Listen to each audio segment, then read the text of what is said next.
요새 나오는 마약이 펜타닐이라고 혹시 듣동로 여러분들도 어디서 들어봤다? 치사량이 한 2mg 정도밖에 안 돼요. 개미 한 마리보다 작은 양이라고 생각하면 되고요. 이제 헤어나오지 못하는 거죠.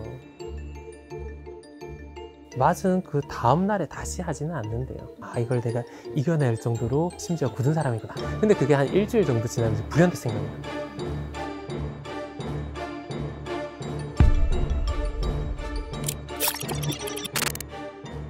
듣다 보면 똑똑해지는 라이프 듣동라. 안녕하세요, 최윤수입니다. 듣동라라면 알아야 할 듣동라 사이언스 첫 번째 시간입니다. 듣동라 사이언스는 과학 이야기, SF를 굉장히 좋아하는 제가 덕업일치를 꿈꾸기 위해서 과학 전문가들을 제가 다 만나보는 코너인데요. 저는 지금 기자 일을 하고 있지만 사실 중학교 시절 발명왕 출신의 지구과학을 좋아하던 학생이었어요.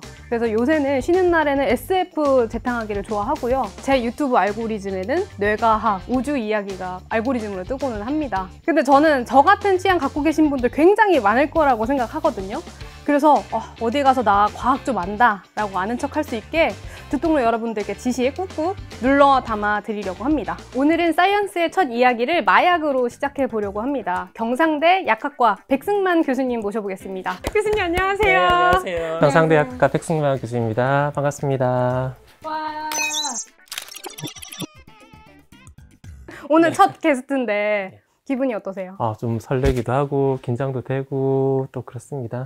네. 교수님을 듣동라 사이언스의 첫 게스트로 모시고 싶었던 이유가 마약도 점차 고도화되어 가고 있는데 마약은 중독이 되니까 안 좋아, 불법이니 위험해 정도의 문제의식을 갖는데 그친 게 아닌가, 이 정도로 상황이 되어 있으면 마약에 대해서 듣동로 여러분도 제대로 잘 알고 있어야 되지 않을까라는 생각 때문이었는데요. 그런데 요새 나오는 마약이 펜타닐이라고 혹시 듣동로 여러분들도 어디서 들어봤다, 무지개 마약이라고 표현이 되기도 하는데요.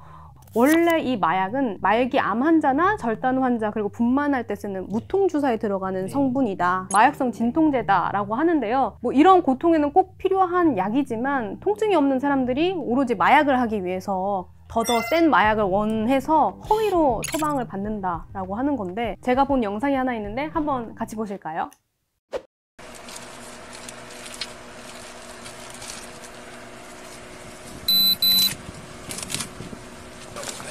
Yeah. That stuff's no joke, dude. It's super dangerous.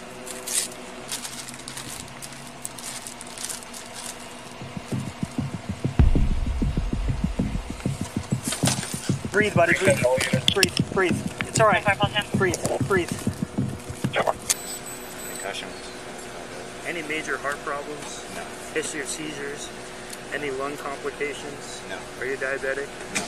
근데 지금 이게 펜타닐 검사하는 경찰이 트렁크 열다 그냥 쓰러진 거잖아요. 네, 그렇죠. 실제로 이게 이렇게 가능한 일인가요? 가능하죠. 펜타닐이 코로 흡수가 됐을 때 네네네. 코에는 혈관이 굉장히 많기 때문에 우리가 코피가 날 때도 피곤하면 코피가 나잖아요. 혈관이 많아서 그렇거든요.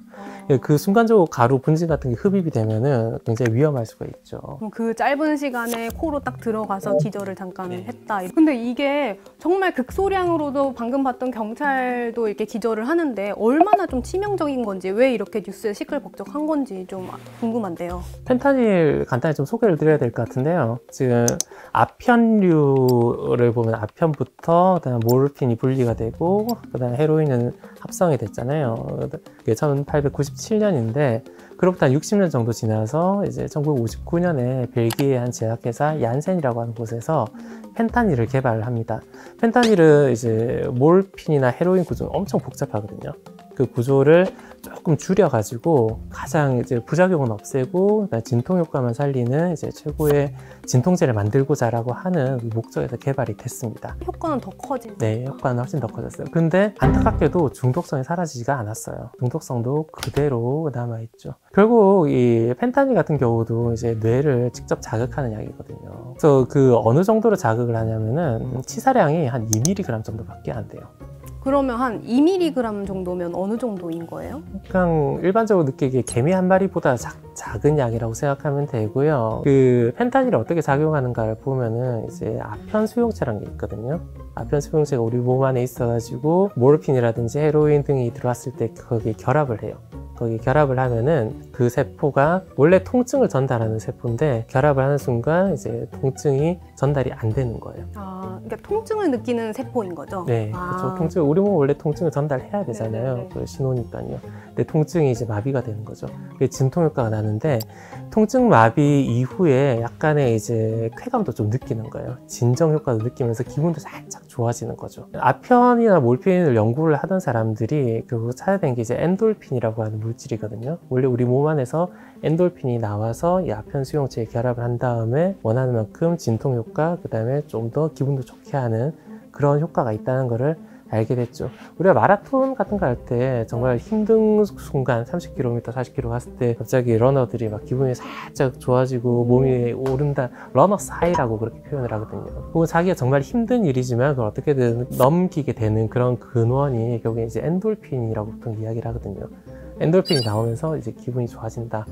그런데 이제 아편이라든지 몰핀, 헤로인 등을 이제 복용을 하게 되면은 엔돌핀이 뇌에서 생겨나는 것이 아니라 외부에서 넣어주는 거예요. 주사로 혈관에 직접 넣어주니까 엄청나게 많은 양이 들어오게 되고 엔돌핀이 들어가야 될 아편 수용체에 이 물질들이 들어가서 이제 통증을 완벽하게 차단해버리죠. 마치 엔돌핀이 많이 나온 것처럼. 우리가 러너스 하이 느끼려면 30km를 뛰어야 돼요. 근데 그런 거 필요 없이 주사 한 방이 되는 거예요.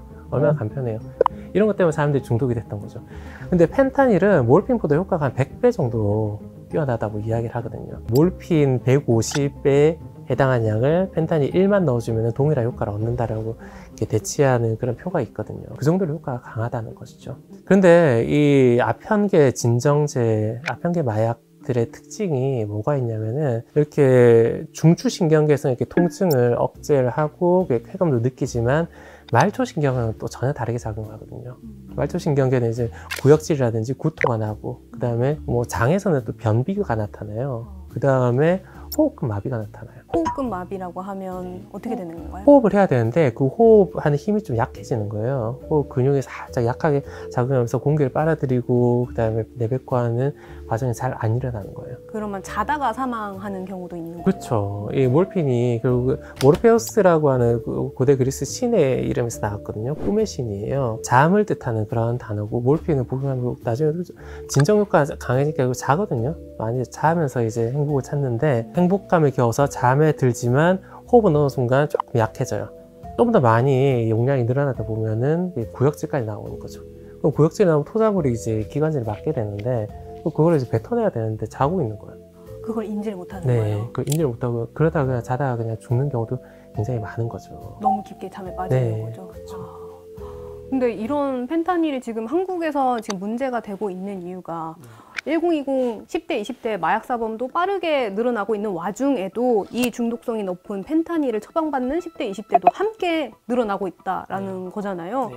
10대, 20대 수의 처방 건수를 살펴보니까 2018년에서 2019년 1년 사이에 이 처방 건수가 2배로 늘어났고 지금 현재도 그렇게 비슷하게 유지 중이더라고요. 지금은 이제 펜타닐 패치제가 제일 문제예요. 1960년대에 이제 개발이 됐다라고 했잖아요. 그 전에 주사로 맞는다든지 그 다음에 혈액 점액 형태로 떨어뜨린다든지 뭐 그렇게 사용을 했는데 펜타닐을 붙이면 돼요. 그런 패치, 파스 형태로 붙이면 돼요. 그러다 보니까 훨씬 더 편하고 한번 붙이면 한 3일간 이제 큰 고민 없이, 큰 통증 없이 쓸 수 있거든요. 한 개를 3일 동안 한 개를 사면 원래는 굉장히 통증이 큰 환자들한테, 수술받은 환자들한테 쓰는 거고, 그럴 경우에 서로 기량하기 때문에 별 문제가 없거든요. 통증과 진통이 서로 상쇄가 되는 거죠.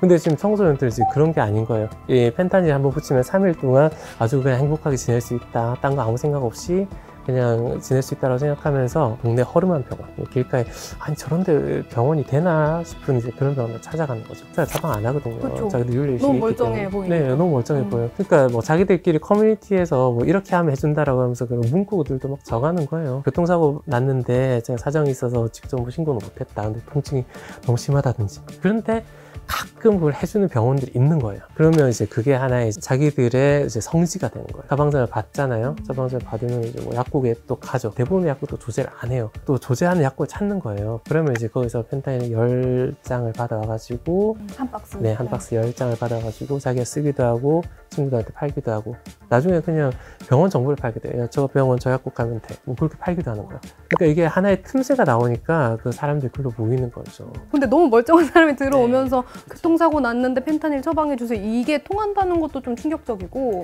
이 정보를 사고 판다는 것도 좀 놀라운데 근데 교수님께서 이렇게 펜타닐에 대한 걱정을 계속 하시는 이유도 앞서서 미국에서도 이런 비슷한 상황들이 굉장히 심각하게 일어났기 때문이잖아요.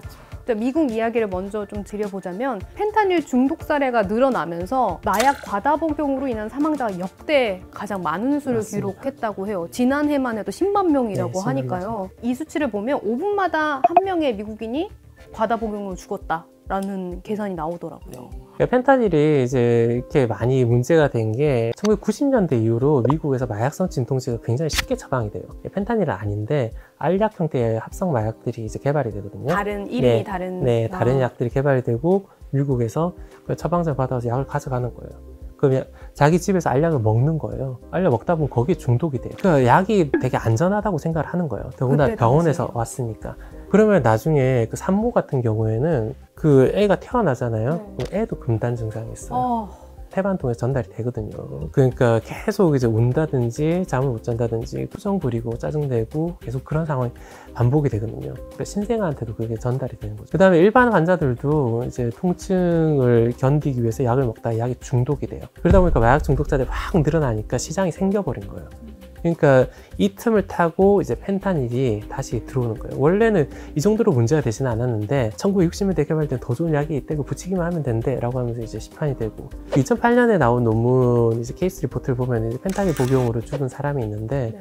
그 사람은 펜타닐 패치가 입안에서 발견이 돼요. 그러니까 펜타닐 치사량이 2mg이라고 했잖아요. 근데 펜타닐 한 패치에 들어가 있는 양은 이제 2mg에서 10mg까지 좀 다양하거든요. 한 패치에 예, 한 패치에 10mg이 들어가 있어서 3일 동안 천천히 낮은 농도를 유지하게끔 돼 있는데 그 10mg을 그냥 패치를 씹어버리는 거예요.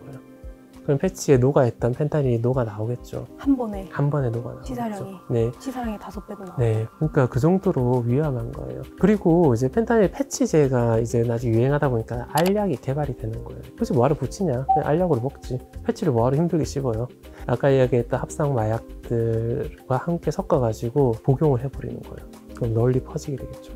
그것 때문에 그냥 한 마을이 초토화되기도 하고 거기서 이제 헤어나오지 못하는 거죠.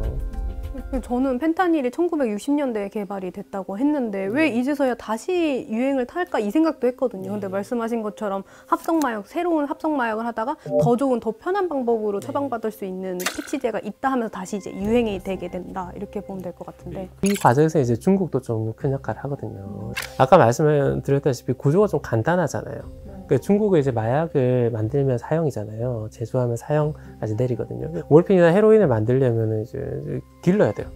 그러면 잡힐 발각도 우리가 굉장히 크거든요. 중국에선 그게 아니라 구조적으로 간단한 마약인 펜타닐을 만들려고 생각한 거예요. 그래가지고 화학기술이 있는 사람들을 모아가지고 몰래 공장에서 만들어가지고 미국에 수출하는 거예요. 이게 수출이라고 말하기 좀 애매하긴 한데 밀수출이라고 해야 되겠죠. 나중에는 이제 중국에 수출하는 보내는 것뿐만 아니라 멕시코에 공장을 차린다든지 멕시코에 원자재를 수출한다든지 멕시코에서 이제 보내는 그런 방식도 하고 있습니다. 그렇게 이제 미국은 펜타닐에 정말 심각한 이제 폐해를 겪고 있죠. 그래서 제가 우리나라가 정말 위험하다고 하는 게 그런 거예요. 지금 많이 뉴스에도 나오고 여러분들도 많이 보셨던 그런 내용들 대부분 펜타닐 패치제예요. 근데 펜타닐 사용하는 사람이 늘어나고 마약 중독자가 늘어나면은 자체적으로 우리나라에 이제 소비할 규모가 늘어난다고 생각하면은 이제 중국에서 미국으로 보내는 게 아니라 우리나라로 들어올 수 있는 상황이야. 그나마 그럼 중국에서 오는 거잖아요. 그럼 관세청에서 어떻게든 뭐 노력을 하고 외부에서 들어온 건 우리가 어떻게든 막는 제도가 있는데 나중에 국내에서 만들 수도 있어요. 국내에서 만든다고 하면은 제어가 안 되는 그런 상황이겠죠. 미국의 펜타닐 과복용 사태도 이제 중국발 펜타닐에서 비롯된 거 아니냐 뭐 이런 얘기도 많았고 이를 두고 미국 정부에서는 중국이 고의적으로 펜타닐을 이제 미국과 서방 국가에 유통했다. 뭐 이거를 두고 역아편 전쟁이다 이렇게 부르기도 했더라고요. 네, 맞습니다. 그런데 저는 이제 마약이 한 번 한다고 해서 중독이 되는 건가? 한 번 하고 내 의지로 끊을 수 있는 건가? 아니면 의지를 넘어서는 뇌 속에 무언가 더 이제 고장이 나서 못 하는 건가? 그래서 좀 궁금하더라고요. 마약은 한 번 해가지고 중독되는 경우가 굉장히 많아요. 워낙 효과가 강하다 보니까 그냥 한 번만에 중독된다라고 생각하시는 게 훨씬 더 안전하고요. 마약 중독에서 빠져나온 사람들 얘기를 들어보면은 처음 마약을 한번 딱 맞잖아요. 일단 맞은 그 다음 날에 다시 하지는 않는데요. 아, 이걸 내가 이겨낼 정도로 심지어 굳은 사람이구나, 그렇게 생각하는 거죠. 중독이 되지 않고. 네, 나는 제어할 수 있어 라고 생각한다는 거죠. 근데 그게 한 일주일 정도 지나면 이제 불현듯 생각이 나는 거예요. 아, 그래, 나는 이제 제어할 수 있는 사람이니까 또 한 번 맞아도 되겠지. 일주일에 한 번 정도로 네. 난 조절을 했다라고 생각하는 거죠. 네, 그리고 시간 지나면 한 달 만에 맞을 수도 있겠지라고 하면서 제어한다고 생각하고 자신감에 빠져드는 거, 한 번 더 맞는 거죠. 그런 게 이제 반복되다 보면은 이제 그렇게 빠져들게 되고 중독이 된다라고 봐야죠. 그러다 보니까 금단 증상, 중독 증상이 나타나고 그때 되면 이제 사람들이 이야기를 하죠. 나 정말 이제 끊고 싶은데, 그래서 끊었는데 시간 지나니까 그게 느낌이 오는 거예요. 뭐 핸드폰 번호 바꾼 사람들도 많거든요. 약 끊으려고. 근데 자기한테 그 약을 공급해주던 그 딜러의 전화번호, 그거는 기억이 난다는 거예요. 우리가 전화번호 다 잊어버리는, 기억 못하는 그 세상이 됐지만 그 번호 11자리만큼은 기억이 나가지고 순간 전화를 하고, 아니면 그 딜러가 어떻게든 찾아오는 거죠. 딜러가 생각하기에는 이 사람한테 팔아야 되잖아요. 그렇기 때문에 그 어떻게든 찾아오는 거예요. 그래가지고 굳이 끊고 싶어하는 사람한테 유혹을 하는 거죠. 그렇게 이제 중독이 다시 일어나게 되고, 이 마약이 중독되는 원리라고 해야 될까요? 우리가 쾌락을 느끼는 호르몬이 크게 한 두 가지 정도 되거든요. 하나는 도파민이고 하나는 엔돌핀인데, 네. 도파민은 이제 사람을 좀 행복하게 해주는 그런 물질이라고 생각하면 되고, 엔돌핀은 힘든 시기를 좀 겪어 넘기는 그런 물질이라고 보면 되거든요. 근데 메스암페타민 같은 경우는 도파민과 구조가 굉장히 비슷해요. 뇌로 들어가가지고 훨씬 더 강하게 작용을 해가지고 도파민 수치를 확 올려버리거든요. 그 상태에서 이제 우리는 굉장히 쾌락을 느끼게 되는데, 또 우리 몸은 또 적응을 하거든요. 이 상황이 계속 반복되다 보면은 우리 몸 신경세포가 조금 누그러지면서 도파민 수치가 좀 많으니까 나는 좀 역할을 좀 덜 해야지 라고 하면서 신경세포가 좀 활성을 떨어뜨리거든요. 그 상태에서 내가 어느 순간 이제 거울을 보고 현타 온다라고 하죠. 그 상황을 딱 깨닫고서 내가 마약을 끊는다고 생각을 해봐요. 그러면은 외부에서 메스암페타민도 안 들어가고, 그 다음 내부에서는, 뇌에서는 도파민 생산하는 회로도 거의 망가져 있거든요. 근데 신경세포도 그 역할을 안 해요. 그러면 도파민이 정상인보다 훨씬 더 줄어드는 거예요.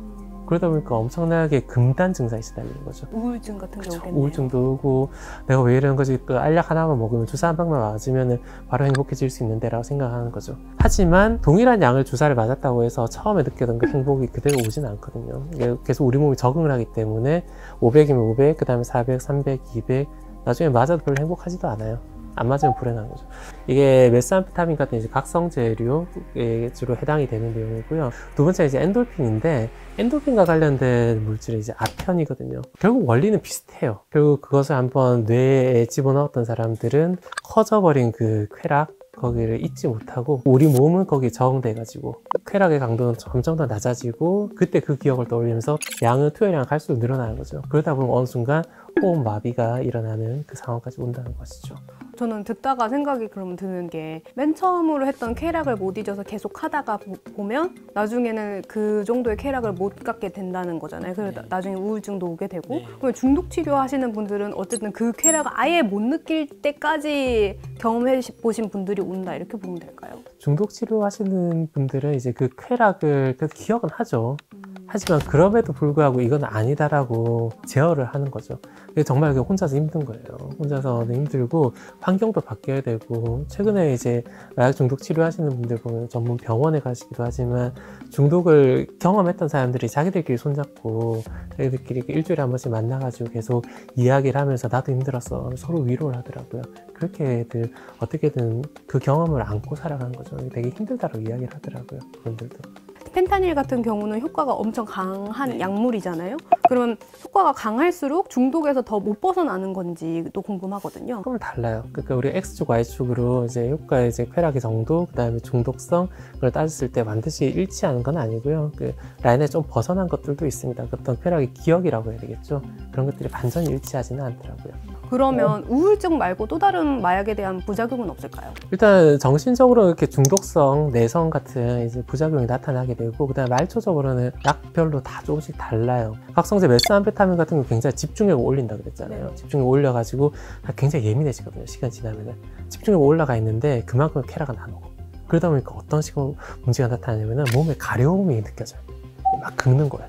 요것만 살짝만 닿아도 막. 네, 살짝만 닿아도 막 하면서 바로 막 긁게 되고, 막 피가 날 때까지 긁는 거예요.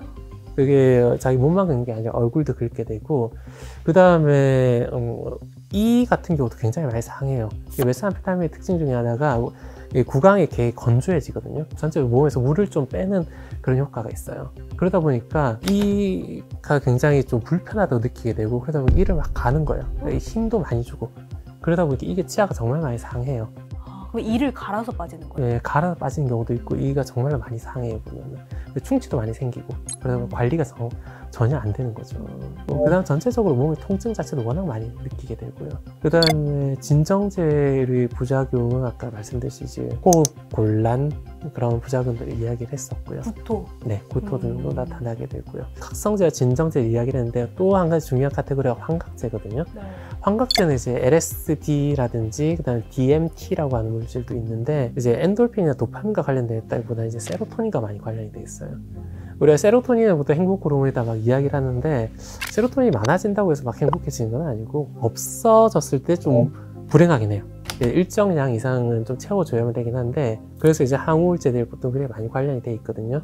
근데 그 확 많아지게 되면은 이제 약간 환각이 나타나고 오히려 더 안 좋아지는 거예요, 세로토닌은.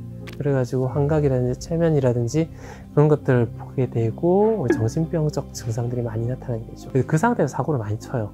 환청이 들리고. 네, 환청 들리고. 그래서 창문으로 뛰어내린다든지, 그 다음에 운전하다가 그런 갑자기 환각을 느끼게 되면 굉장히 위험하겠죠. 그런 사고를 많이 일으켰으니까. 네, 오늘 제가 준비한 듣동라 사이언스는 여기까지입니다. 화수목 아침 7시 듣동라가 습관이 됩니다. 우리나라도 이 정도로 마약을 많이 하는구나. 보디패커 기사였어요. 마약을 비닐로 포장해서 이제 삼켜서 운반. 콘돔 같은 데다 넣어서 복용을 하는 거거든요. 100개씩 복용하고 그래요. 터지면 어떻게 되겠어요? 그거를 굳이 우리가 복용할 필요까지는 없다는 거죠. 전체적으로 조율이 안 되는, 전략이 없는 느낌이에요. 축구로 치면 포메이션이 없어요. 마약은 법하고만 연결된 건 아니거든요.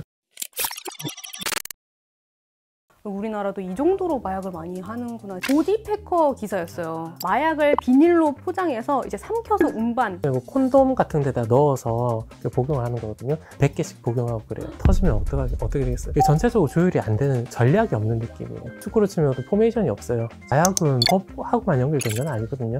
마약청이라고 해야 될까요? 그런 게 좀 나왔으면 좋겠고.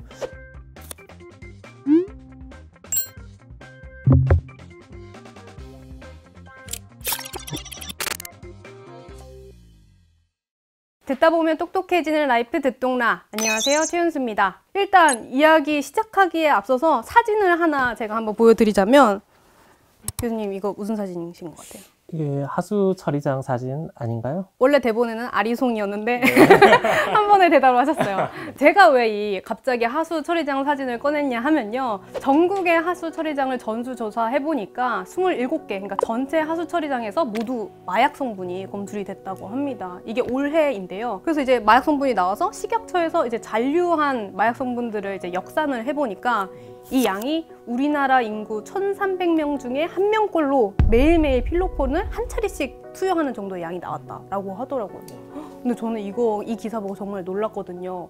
우리나라도 이 정도로 마약을 많이 하는구나 실감이 되기도 했는데, 근데 그러다가 문득 생각을 해보면 마약은 옛날부터 있었을 텐데 왜 언제부터 시작했지? 왜 이제서야 더 문제시 되는 것 같지라는 생각이 들었거든요. 근데 이런 마약, 인간은 언제부터 한 걸까요? 마약은 굉장히 오래전부터 시작이 됐었죠. 그러니까 오래전이라고 하면 조선시대, 고려시대 그 차원이 아니라 그 이전에 고대 로마, 그리스, 유럽, 아시아뿐만 아니라 중남미 시절에도 종교의식으로 환각성 성분이 들어가 있는 그런 식물들을 복용하기도 했었죠. 근데 그 당시에는 이제 약용이라든지 혹은 오락용으로, 레크레이션 용도로 이제 조잡하게 사용을 했었는데, 진짜 문제가 된 건 이제 1800년대, 1700년대 그때 기술이 발전하면서부터예요. 파이프로 이제 흡입하기 시작했고요. 뇌에 훨씬 더 빠르게 갈 수 있겠죠. 그다음 1850년대 이제 주사기가 개발이 되면서 성분을 바로 혈관에 직접 넣어줄 수 있게 됐고요. 그리고 1804년에 모르핀이 분리가 됩니다. 그전에는 이제 양귀비를 키워서 꽃이 필 때쯤에 이제 열매 상처를 내가지고 즙이 나오면은 그걸 말려서 아편으로 썼거든요. 흰색 즙인 거죠, 그죠? 흰색즙인데 말리면 이제 갈색 가루가 됩니다. 그 갈색 가루 이제 아편으로 썼었는데 거기에 이제 들어가 있는 주성분 몰핀의 양이 많아야 20%를 넘질 않아요. 그 어떻게든 이제 자연적으로 희석된 형태로 사용을 했으니까 크게 중독이 심하진 않았거든요. 근데 몰핀이 분리가 되니까 이제 100%잖아요. 훨씬 더 강하게 쓰이게 된 것이죠. 그리고 이제 그때쯤에 이제 아편 전쟁이라고 하는 외부 변수도 발생했었고 전쟁을 통해서 이제 약이 엄청나게 많이 보급이 된 거예요. 몰핀으로 정제가 돼가지고 전쟁에 사용을 하는 거죠. 그 전까지 이제 몰핀을 주로 사용했던 게 이제 진정 효과로서 사람을 편안하게 하는 그런 용도로 지금도 이제 몰핀 중독자들이 그 효과로 이제 많이 쓰곤 하죠. 근데 몰핀이 이제 진정 효과만 있는 게 아니라 이제 진통 효과도 있다는 걸 알게 됐거든요. 사실 그 전부터 이제 아편을 썼던 게 약으로 썼다는 게 이제 진통제로서 썼던 거였으니까 그 효과가 훨씬 더 강하게 나타나기 시작한 것이죠. 그리고 그 당시 1850년대, 60년대 이제 전쟁이 굉장히 많았잖아요. 이제 유럽 내에서도 전쟁이 있었고 미국에서 남북 전쟁이 있었고 제국주의 전쟁들이 엄청나게 나오는데 그 당시 총기류도 훨씬 더 강해졌고요. 그러다 보니까 이 부상병들을 치료하는 용도로 몰핀을 사용을 했죠. 근데 그 2차 대전 때만 해도 이제 몰핀이 위험하다는 걸 알고 있었는데 1800년대 중반에 그런 거 잘 몰랐거든요. 아프다 그러면 그냥 몰핀 넣어주는 거예요. 주사로 넣어주고 그러면 일단 효과가 좋으니까 그냥 좀 더 놔줘 좀 더 놔줘 뭐 계속 그렇게 하다 중독이 되는 거죠. 또 2차 대전 때 뭐 관련 영상들 보면 이제 철모일 때 M1, M2라고 쓰는 것들이 있거든요. 이제 몰핀 주사 한 방 맞았다, 두 방 맞았다, 그러니까 더 놓지 마라. 일단 자체적으로 제어를 하는데 그전에는 그런 게 없었으니까 1800년대 중반에는 이제 그런 것들은 없었죠. 그냥 좋으니까 그냥 쓴다. 왜냐하면 그 전까지 써본 적이 없었던 거예요. 몰핀 이렇게 많이 대량으로 써본 게 역사상 처음이었으니까요. 그러다가 이제 몰핀보다 더 좋은 거를 찾으려고 하죠, 사람들이. 더 강한 진통제 혹은 더 강한 이제 진정제를 찾으려고 하다가 이제 헤로인이 개발이 되죠. 더 순혈의 무언가를 찾으려고 그러니까 하다가 몰핀을 좀 더 효과를 강하게 하기 위해서 몰핀 구조도 모르면서 구조를 조금씩 바꾸려고 한 거예요. 그러니까 장님 코끼리 만지듯이 그 옆에 구조만 살짝 바꾼 건데 그래가지고 될 리가 없잖아요. 처음에는 이제 만들어 놓고서 더 좋은 진통제가 나왔다, 더 좋은 약이 나왔다 라고 하면서 그때 어떤 용도로 사용했냐면은 기침약으로도 쓰려고 했어요. 기침약이요? 네. 그 당시에 정말 뭐 폐렴이든 결핵이든 기침과 관련한 증상이 나타나면서 죽는 사람들이 정말 많았거든요. 그러니까 잘 모르니까 그냥 일단 기침이라도 억제해보자. 근데 헤로인 좋다면서 그 당시에 뭐 기침약 제대로 된 것도 없던 시절이니까. 근데 시간 지나니까 역시 헤로인이 몰핀보다 더 효과도 강하고 중독성도 크거든요. 그러면서 이제 많은 문제가 일어났었죠. 근데 헤로인을 기침약으로 쓴다는 거는 이게 이완제다 보니까 이게 경직되지 않고 이렇게 풀어주는 역할로 쓰려고 했던 건가요? 사실 잘 모른 채로 썼어요. 그냥 진통제니까. 목이 아프니까 네, 그냥 진통제로서 쓰려고 했고 헤로인의 기전상 보면 이제 호흡 마비가 일어나거든요, 나중에. 그러니까 사실 기침약을 쓰면 안 되잖아요. 완전 정반대잖아요. 네. 근데 그런 것도 모르고 이제 사용을 했다는 것이죠. 근데 모르핀보다 더 중독성이 강하고 더 효과가 컸던 거죠? 맞습니다. 한 몇 배 정도였던 거예요? 한 2배에서 10배 그 정도로 보통 분류를 하곤 합니다. 아니 근데 이렇게 헤로인을 감기약으로도 광고를 한다는 게 너무 좀 놀랍긴 한데 저도 이제 교수님 모시기 전에 좀 공부를 하다가 보니까 찾은 건데 이집트 벽화 중에서도 마약 식물을 이렇게 들고 있는 사람들의 모습도 있더라고요. 그러니까 맞습니다. 제가 생각한 것보다 더더 오래 전부터 마약을 해왔구나라는 생각이 드는데 그 다음으로 짚어볼 키워드가 에너지 드링크입니다, 교수님. 듣동로 여러분들은 갑자기 뭐 에너지 드링크를 뭐 싶으시겠지만 앞서 이야기한 모르핀처럼 사람을 진정시키는 역할을 하는 마약이 있는가 하면 각성시키고 사람을 흥분 상태로 끌어올리는 역할을 하는 마약도 있다고 하더라고요. 근데 과거에는 이런 마약들이 중독성이 있는 줄 모르고 에너지 드링크처럼 그냥 벌컥벌컥 했다. 이런 얘기를 들었는데 아편류 이후로 우리나라에 들어오게 된 마약이 바로 이런 각성제류의 마약이라고 합니다. 그럼 교수님 이게 어떻게 한국에 들어오게 된 걸까요? 제일 대표적인 이제 각성제, 지금도 제일 우리나라 마약 중독자들이 대부분을 차지하는 게 이제 메스암페타민인데요. 필로폰이라는 상품명으로 이제 개발이 됐죠. 1893년에 일본의 한 약학 교수가 감기약을 개발하는 과정에서 우연히 찾아내게 돼요. 그래서 찾아냈다기보다는 우연히 만들었어요. 그러니까 자연적으로 없는 물질이에요, 이거는. 근데 처음에는 그냥 감기약으로 쓰려고 했는데 막상 쓰다 보니까 이게 굉장히 집중력을 높여주는 거예요. 그리고 힘을 내는데 굉장히 도움이 되는 거예요. 뭐 3일씩 잠을 안 잔다든지 본인이 일을 하는데 굉장히 집중력이 높아진다든지 그런 체력도 좀 올라가는 약간 그런 착각이죠. 근데 어쨌든 결과적으로 그런 흥분 상태가 계속 이어지는 거예요. 이거를 보고서 이제 이거는 일하기에 딱 좋은 약이다 해가지고 필로폰누스, 노동을 사랑하는 이라는 그런 고대 히라버를 따가지고 필로폰이라고 이름을 붙이게 됐죠. 그러면서 일본에서 히로뽕이라는 뭐 그런 이름으로 많이 시판이 됐죠. 근데 이게 일본에서 지금 처음 개발이 됐다고 했잖아요. 근데 일본에서 이렇게 노동을 이제 장려하는 의미로 이렇게 많이 공급을 했는데 그 당시 일본이 택했던 노동이란 게 뭐 공업, 생산 뭐 그런 거 다 있지만 좀 특수한 게 뭐냐면 일본 전쟁이었거든요. 그렇죠. 일본은 청일전쟁부터 러일전쟁, 1차 세계대전, 그다음에 만주사변, 중일전쟁, 태평양 전쟁 계속해서 전쟁을 일으켰고 전쟁이 돈이 된다는 걸 계속 체감을 하고 있던 그런 상황이었거든요. 이제 일본 군인들한테도 이런 거 지급이 된 거예요. 그럼 일본 군인 입장에서는 총알이 날아오는 그 위험한 상황에서 고도의 집중력을 오랫동안 유지할 수 있으니까 체력도 그렇죠. 실제로 단기간에는 아마 전투력을 많이 끌어올렸을 겁니다. 그렇게 이제 많이 사용을 했는데 어쨌든 일본은 졌어요. 그러면 이게 결국 민간인들한테 풀리는 거거든요. 그러니까 남은 메스암페타민이요. 그렇죠. 팔리지 않은 메스암페타민을 이제 민간한테 푸는 거예요. 그러니까 풀다 보니까 이제 문제가 심각하다는 걸 알게 된 거예요. 메스암페타민이 집중력을 올려주고 그다음 체력을 끌어올려준다라고 했지만 그건 순수하게 뇌에서 느끼는 게 착각일 뿐이고 그리고 몸에는 에너지가 공급되지 않는 상황에서 계속 그런 집중력을 유지를 할 수가 없거든요. 나중에 이제 폐인이 되는 거죠. 나중에 오직 메스암페타민이 주는 그 흥분 상태 그것만 찾으면서 계속 이제 중독을 일으키게 되고 몸은 따라가지 못하고 그러다 보니까 아무것도 못하거든요. 그 폐해를 제대로 딱 보면서 일본에서는 1951년에 이 메스암페타민의 제조, 판매, 그다음 복용까지 완전히 금지를 시켜요. 금지를? 네, 완전히 금지를 시킵니다. 그 1945년 이후로 한 6년 정도 걸린 셈이죠.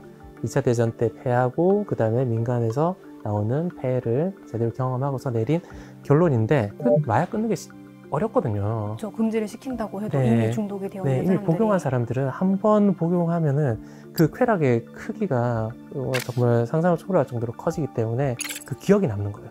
그래서 중독은 유지가 되거든요. 그럼 이 사람들한테 팔기 위해서 이제 뭐 약구자들이라든지 그런 음지에서 파는 사람들이 계속 나와요. 계속 공급이 되죠. 근데 이제 1964년에 일본 도쿄 올림픽을 개최하고 일본은 계속 선진국으로 어떻게든 넘어가려고 했거든요. 길거리에 늘어져 있는 이제 마약 중독자들을 도저히 안 되겠다고 생각한 거죠. 훨씬 더 강하게 단속을 합니다. 그러니까 이제 도저히 안 되겠다라고 하면서 이쪽 생산업자들이 우리나라로 넘어와요. 60년대, 70년대 한국은 이제 필로폰의 주요 제조 기지가 되는 것이죠. 그 관련 영화들이 좀 있잖아요. 마약왕이라든지 범죄와의 전쟁이라든지 그런 영화들이 다 이런 시대적 배경을 하고 있는 것이죠. 우리나라도 사실 1970년대라고 했잖아요. 군사 정권하에서 이제 북한이 내려올지 모르는데 그 상황을 이겨내야 되니까 일단 강한 군대, 그다음 그 당시에 산업 역군들을 키운다는 그런 명목하에 우리나라도 이게 문제가 되니까 강하게 또 금지를 해요. 나중에 1970년대 마약법 같은 게 좀 강화가 되면서 필로폰 생산을 이제 금지를 시키고 단속을 강화하고 그러면서 그런 제조기지가 이제 중국이라든지 동남아로 넘어가게 되죠. 그래서 결과적으로 지금 아시아 지역에서 메스암페타민이 정말 많이 팔리고 있고 쓰이고 있고요. 중앙아시아 지역에는 이제 헤로인 같은 마약류가 좀 더 성행하고 있고 그다음에 중남미 쪽에는 코카인이 훨씬 더 많이 성행하고 있죠. 그리고 그 다음으로 저는 좀 궁금했던 게 코로나19 이전과 이후에 우리의 삶에 굉장히 많은 게 바뀌었잖아요. 네. 그래서 마약도 뭔가 좀 바뀐 게 있을까라는 생각이 들기도 했는데 많이 바뀌었죠. 일단 코로나19 때문에 그리고 비대면 접촉이 훨씬 많아졌잖아요. 대면이 아니라 어떤 짐이 올 때도 그냥 해외에서 그냥 택배로 오는 경우도 많고 일단 세관에서 단속이 잘 안 돼요. 단속하려고 해도 물량이 워낙 많다 보니까 이런 단속이 정말 쉽지가 않고 다 뜯어서 볼 수가 없으니까요. 네, 다 뜯어서 볼 수 없으니까요. 그 다음에 비대면 거래가 많아지다 보니까 뭐 SNS라든지 텔레그램 그런 거 쓰는 사람도 정말 많아졌고 그러다 보니까 음지에서 그걸 쓰는 사람들도 더 많아졌죠.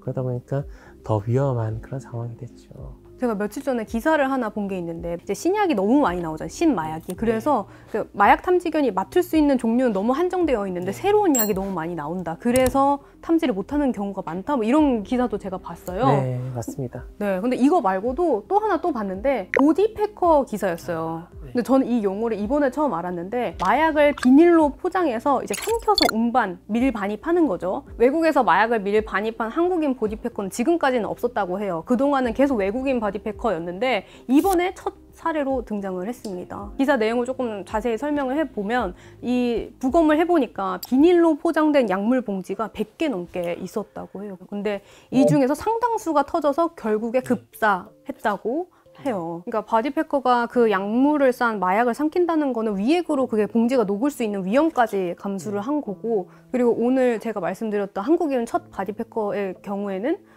어쨌든 이제 한국의 마약 암 시장이 엄청 커지고 있다. 그러니까 한국인이 직접 나서서 한 경우가 없다라는 거잖아요. 그러니까 한국을 경유하던 외국인이 보디패커로서 적발된 사례들은 꽤 있었고요. 그게 생각해보세요. 그 예전에 뭐 콘돔 같은 데다 넣어서 복용을 하는 거거든요. 뭐 100개씩 복용하고 그래요. 그러면 그게 터지면 어떻게 되겠어요? 넣는 건 넣는다. 뺄 때는 어떻게 해요, 그러면? 그 설사약 같은 거 복용하거든요. 그 설사약 잘못해서 뭐 터지는 경우도 당연히 죽겠죠. 정말 죽음을 각오하고 가는 건데 엄청 위험한 행위죠. 지금까지 코로나19 이전과 이후의 그 마약의 형태에 대해서 이야기를 좀 나눠봤는데, 그러면 마지막으로 이제 대통령 여러분들은 이제 마약이 궁금해서 이 영상을 보셨을 텐데, 그래도 조금 하나 마약이 아닌 건강한 방법으로 도파민을 얻을 수 있는 행위가 뭐가 있을까 좀 궁금하거든요. 일단 설렘이거든요. 설렘. 우리가 뭔가를 설레게 할 수 있으면 그다음에 도파민이 나와요. 예를 들어 우리가 어떤 사랑에 빠졌다 라고 하면은 사랑과 관련된 호르몬들도 좀 있거든요. 제가 그냥 사랑의 호르몬이라고 이야기를 할게요. 그러면 그게 심장을 좀 뛰게 해요. 아드레날린과 유사한 호르몬인데 심장 박동이 뛰고 그다음에 혈관을 넓혀줘요. 그럼 볼이 빨개지죠. 네, 이런 것들 조절이 안 되는 거예요. 사랑하는 사람 앞에서 조절하려고 해도 잘 안 되잖아요. 다 들키잖아요. 그 구조가 도파민이랑도 굉장히 비슷한 거예요. 그래서 약간 행복해지게 되는 거죠. 연애는 너무 거창하고 우리가 음악을 듣는다든지 하다못해 레고 블로그 조립한다든지 아니면 글을 쓴다든지 덕질을 한다든지 덕질도 가능해요. 자기가 설렘을 느낄 수 있는 거라면 뭐든 되니까 어떤 소소한 취미들도 가능하죠. 그러면 앞으로 이제 마약 청정국이 더 이상 아니다 한국은 이렇게 얘기를 하는데, 혹시 뭐 정부에 바라는 점이나 뭔가 규제가 더 필요하다거나 뭐 이런 게 있을까요? 대검에서 이제 항상 마약 백서를 내거든요. 거기 자료를 보면은 마약을 복용하게 된 계기 제일 큰 두 가지가 뭐냐면은 하나는 호기심이고 하나는 유혹이에요. 그러니까 호기심으로 쓰는 사람들은 방금 제가 말씀드렸던 것처럼 다른 거를 경험해 보라고 제가 권할 수 있는데, 유혹에 빠지는 분들은 이런 거를 기대하기 힘든 거죠. 그러니까 힘들어서 마약을 하는 사람들이에요. 근데 그 사람들한테 제가 뭐 힘을 내라, 뭐 다른 건전한 취미, 뭐 사랑해봐, 그 얘기를 할 수가 없는 거예요. 마약을 끊고 싶어 하는 분들은 정말 개인의 힘으로 좀 힘든 것 같아요. 그러니까 그렇기 때문에 옆에서 누가 도와줘야 돼요. 마약을 끊으려고 하는 사람 자기들끼리 힘을 합친다고 했잖아요. 정말 절박한 그런 움직임인데 그게 또 의외로 효과가 좋은 거예요. 근데 그렇게만 그 당사자들한테만 이제 맡기지 말고 단체에서 어떤 재활이라든지 예방이라든지 그런 거 좀 지원했으면 좋겠어요. 그래서 지금 법안을 보니까 마약청에 관련 법안이 지금 올라가 있더라고요. 법무부 산하로 해서 지금 법안이 올라가 있던데, 마약은 법하고만 연결된 건 아니거든요. 일단 마약 중독은 질병이에요. 그러면 이게 질병청과 관련이 되겠죠. 그 다음에 뭔가를 먹는 거잖아요.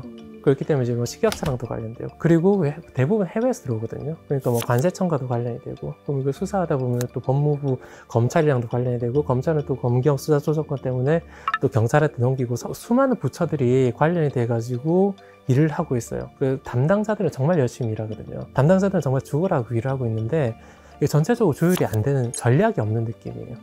이게 축구로 치면 또 포메이션이 없어요. 선수 11명 풀어놨어요. 그럼 정말 죽으라고 뛰긴 하는데 결과는 안 나오는 그런 형태라는 거죠. 이거를 조율할 만한 좀 독립적인 수사 기관, 수사 예방부터 수사, 그 다음에 재활 등등까지 다 할 수 있는 그런 마약청이라고 해야 될까요? 그런 게 좀 나왔으면 좋겠고, 미국은 뭐 DEA 그런 이야기를 하잖아요. 마약 단속국이 FBI, CIA 거의 동급이라고 이야기를 하거든요. 우리 마약청이 그럼 국정원과 같은 급이 돼야 되냐, 뭐 그 정도까지는 사실 무리겠죠. 뭐 천천히 올려가야 될 건데, 어쨌든 각 분야의 전문가들이 모여가지고 서로 힘을 합치고 그러면은 그 노하우가 더 쌓이거든요. 수사를 할 때도 훨씬 도움이 될 것이고 예방교육할 때도 도움이 될 것이고 예산을 따오는 데도 훨씬 도움이 될 거예요. 우리 더 이상 마약에 대해서 쉬쉬하지 말고 마약을 좀 공론화해서 인정을 하고 이걸 대처를 해야 될 것 같습니다. 오늘 이렇게 마약 얘기를 이렇게 나눠봤는데요. 지금 이 영상을 듣통로 분들이 아닌 분들도 우연히 지나가다가 클릭해서 보셨을 수도 있을 것 같아요. 혹시 호기심에 마약을 한번 해볼까 좀 궁금하다라고 생각해서 이제 고민하고 있는 친구들한테 지금 이 영상을 보고 있는 친구들한테 한마디 하자면 어떤 얘기가 있을까요? 우리가 꼭 어떤 호기심을 다 확인을 해봐야 될 필요는 없어요. 그냥 모르는 채로 넘어가는 그런 호기심도 좀 있을 것이고 한 번에 중독되는 사람들이 너무 많아요. 한 번에. 약은 정말 위험하거든요. 우리가 약을, 그러니까 일반 약을 사잖아요. 그리고 술이나 뭐 담배는 그냥 편의점에서 사고, 어떤 일반 약물들 편의점에서 사잖아요. 그 다음에 더 위험한 약은 이제 전문약으로서 의사 처방을 거쳐서 판매를 하게 하거든요. 그 다음에 더 위험한 거는 그것마저도 안 되게 해요. 그래서 아예 그냥 사회적으로 구매를 못하게 하고 있거든요. 그거를 굳이 우리가 어둠의 경로로 가져와서 복용할 필요까지는 없다는 거죠. 그 약물들은 심지어 2차 대전 당시 일본이 군인들한테 지급했다가 그마저도 안 돼서 일본군마저도 포기했던 약이에요. 그거 우리가 굳이 70년이나 지나서 위험을 무릅쓰고 약물을 복용할 필요까지는 없지 않을까요? 본인이 절제할 수 있을 거라고 자만하지 말아라. 네, 맞습니다. 그럴 일은 없다. 네, 여러분들 아주 특별한 한 명일 가능성은 별로 없습니다. 많은 사람들이 경험했으니까. 첫 손님으로 너무 귀하신 백승만 교수님 고맙습니다. 나와주셨는데 고맙습니다. 네, 너무 감사드리고요. 네, 오늘 제가 준비한 듣동라 사이언스는 여기까지입니다. 네, 그러면 듣동러 여러분 감사합니다. 감사합니다. 화수목 아침 7시 듣동라가 습관이 됩니다. 이렇게 할까요? 맞아. 그 얘기 해주시기로 네? 했잖아요. 네? 아, 듣동라 아니 왜냐면 아니, 듣동라 그때 그 멘트가 뭐였죠? 기억 안 납니다. 이게 뭐였냐면 뭐 도파민이 돌 수 있는 방법 중에 뭐 하나는 듣동라를 구독하는 거다라고 해주셨어요. 아 이거 너무 오글거려서 좀 거부하겠습니다. 이건 아니야. 우리가 이제 겨우 달에 아직 못 갔어요. 이제 지난 트럼프 행정부 들어서는 문퍼스트 정책으로 이제 다시 유인달 탐사 계획이 부활을 한 거고요. 이미 한 번 가본 달을 왜 우린 또 가야 되는가? 왜 우주인가? 이런 질문을 제가 굉장히 많이 들었는데 아니 달은 너도 나도 다 갔는데 무슨 이제서 달이야. 달을 밟지 않고 그 다음이 없어요. 그러니까 소행성은 그 자체로 하나의 커다란 광산입니다. 한편의 축은 국방 안보지만 다른 한편의 축은 에너지 전쟁이에요. 헬륨3나 그런 히토류 자원들을 캐고 캐다 보면 달이 크기가 작아지는 거 아니냐? 그러면 이거 우주의 질서가 흐트러지는 거 아니냐? 여러분들이 생각하고 있는 걱정들을 과학자들이 이미 20, 30년 전부터 하고 있었어요. 하고 지금부터 규칙을 만들자. 100g 이상씩은 퍼오지 말자 이런 거. 그 100g. 아니에요. 그건 농담이에요. 아직 아무도 안 퍼왔어요. 다 함께 살자 좀. 안녕하세요. 듣동라 사이언스 최윤수입니다. 오늘은 과학계를 떠들썩하게 만든 소식 하나를 들고 와봤어요. 바로 11월 7일 우주에서 지구로 문자 한 통이 도착했습니다. 문자에는 한글로 이렇게 적혀 있었는데요. 잘 가고 있다. 기다려라 달림. 그래서 오늘은 인공위성을 만드는 물리학자이자 한국천문연구원 황정아 박사님 모시고 한국 최초 달 궤도선 다누리와 달 탐사에 대한 이야기를 들어보도록 하겠습니다. 박사님 안녕하세요. 안녕하세요. 반갑습니다. 네, 안녕하세요. 저는 한국천문연구원에서 인공위성을 만들고 있는 물리학자 황정아라고 합니다. 만나뵙게 돼서 반갑습니다.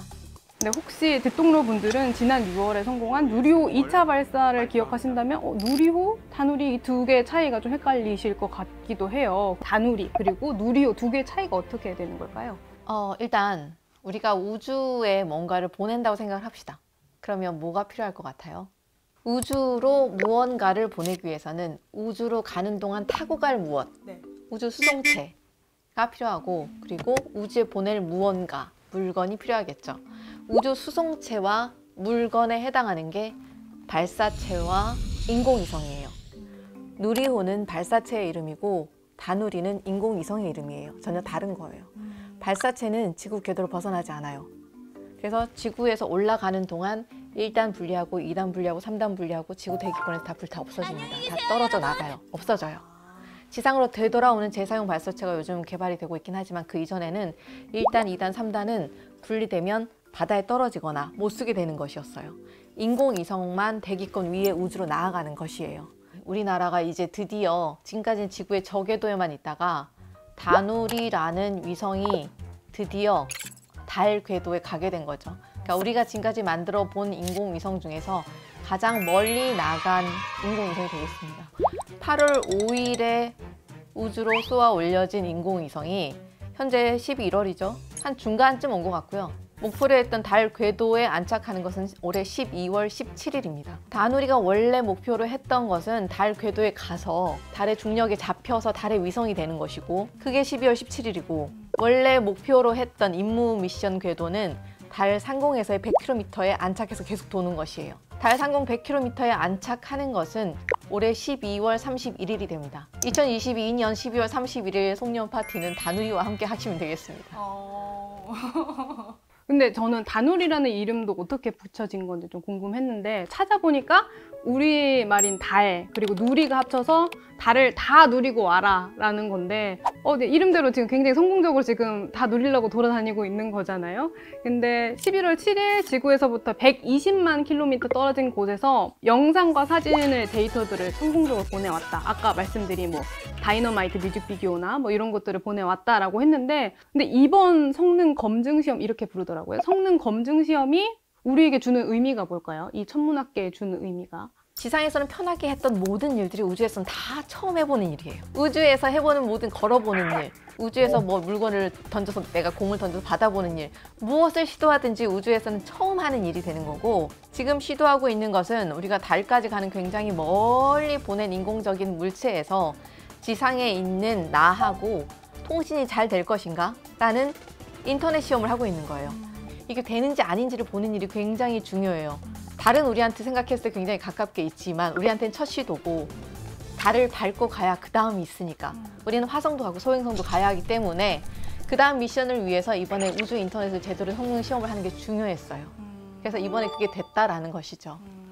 이제 다누리는 8월에 쏘아 올려서 지금도 한창 가고 있는 중이잖아요, 달로. 근데 암스트롱은 약 3일 만에 달에 도착했다고 하는데 지금 3개월이 넘게 걸린 거잖아요. 이제 왜 이렇게 3개월이나 돌아가는지도 저는 궁금했거든요. 가는 방법이 좀 여러 개긴 하더라고요. 달에 가기 위해서 그러니까 최단 코스가 있고, 가성비가 제일 좋은 코스가 있고, 뭐 이렇게 우회하는, 경치를 보면서 천천히 가는 코스도 있을 수 있는데, 지금 우리가 선택한 코스는 연료를 가장 아낄 수 있는 탄도형 전위 궤도, BLT 궤도를 선택했습니다. 달이 있고 지구가 있어요. 지구를 출발했습니다. 인공위성이. 달로 갈 거거든요. 직선으로 쭉 가면 되겠네. 그게 제일 최단. 네. 그럼 3일 걸려요. 그러면 이제 제일 빨리 갈 수 있지만 연료는 굉장히 많이 닳겠죠. 또 다른 방법은 위상 전위 궤도 방식은, 이 인공위성은 우리가 뭘 쏘든지 간에 지구라는 행성의 중력에 붙잡혀 있어서 지구를 돌 거예요. 그런데 조금씩 힘을 더 써서 공전 반경을 넓힙니다. 넓게. 그래서 달까지 닿게. 이렇게 닿는 거예요? 네. 그러면 이렇게? 그렇게 닿다가 달에 더 가까워지면 달의 중력에 포획돼요. 달 주위를 돌게 될 거예요. 이걸 위상 궤도 방식이라고 얘기합니다. 원래 생각했던 건 이 방법이었어요. 이것도 이제 한 달 반 정도 걸리는 방법인데, 그러나 중간에 다누리가 몇 번의 위성체 자체의 설계 변경을 시도하면서 일을 많이 하고 싶으면 탑재체를 많이 싣고 가야 돼요. 인공위성은 인공위성의 몸체라고 할 수 있는 본체가 있고, 버스가 있고, 버스에서 무슨 일을 할지를 결정한 안에 있는 센서들이 있어요. 그 센서들의 이름이 탑재체인데, 일을 많이 하고 싶으면 센서들을 많이 싣고 가야 돼요. 센서들을 많이 실으려면 뭔가 다른 것의 무게를 줄여야만 해요.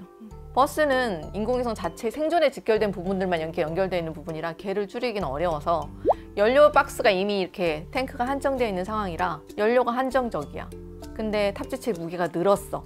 그러면 연료를 줄이는 방향으로 가야겠네 라고 생각을 해서 인공위성의 궤도를 달 뒷방향으로 태양을 향해서 돌립니다. 이렇게 크게, 이렇게 리본 모양으로, 팔자 모양으로, 네네, 크게 돌아가죠. 태양, 지구, 질량 있는 모든 물체는 서로 잡아당깁니다. 최현수 기자님 저를 잡아당기고 있어요, 지금. 저도 기자님을 잡아당기고 있어요. 아, 그런 상태인 건가요? 우리들은 그런 상태예요. 그 둘 사이에 잡아당기는 힘이 있다 그러면, 어딘가에 물체를 둔다고 하면 그 물체가 양쪽이 잡아당기는 힘이 딱 안정적인 거, 평형을 이루는 어떤 한 점이 있어요. 태양과 지구 사이에도 있고 지구와 달 사이에도 있어요. 태양, 지구 사이의 중력 안정점을 L1이라고 이야기하는데, 라그랑주 포인트라고 이야기하는데, 거기까지 갔다가 돌아오면 중력에 의해서 얘가 방향을 선회하는 게 굉장히 쉬워집니다.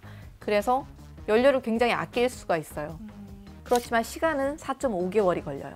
가장 오래 걸리지만 연료는 가장 아낄 수 있는 궤도를 과학자들이 선택한 거예요. 만약에 사람이 타고 있었다 그러면 그렇게는 못하겠죠. 사람이 타고 갔으면 직진입니다. 사람은 안 타고 있지만 우리는 시간은 좀 더 걸려도 돼 라고 우리가 결정한 거예요. 가성비가 제일 좋은 방향으로. 그럼 한 얼마 정도를 아꼈다고 볼 수 있어요? 직관적으로 좀 일반인이 생각을 하기엔. 뭐 거의 50% 이상 아꼈다고 생각하고 있습니다. 네. 근데 제가 보니까 다누리에 섀도우 캠이 실려 있어서 더 무거워졌다. 그래서 이 방식을 택했다. 이것도 제가 기사를 봤는데 네네네. 섀도우 캠이 뭐고 이 다누리의 임무가 뭔지 좀 더 구체적으로 얘기를 해주시면 좋을 것 같아요. 우리나라에서는 이게 첫 번째 달에 보낸 탐사선이니까 무지 굉장히 중요하고 네. 다누리가 카메라를 조금 해상도가 좋은 카메라와 평광을 찍을 수 있는 평광 카메라와 그다음에 달의 양쪽 극지역의 음영 지역에서 그림자를 찍을 수 있는 섀도우 카메라와 아무튼 카메라만 3종류를 들고 갔네요. 카메라를 이렇게 많이 들고 간 이유는 우리가 이 다음에 달에 착륙선을 보낼 거기 때문이에요. 다누리는 달 주변을 돌기만 할 거예요. 이걸 달 궤도선이라고 이야기합니다. 근데 다음번에 보낼 거에는 달의 궤도에 머무르지 않고 착륙할 거예요.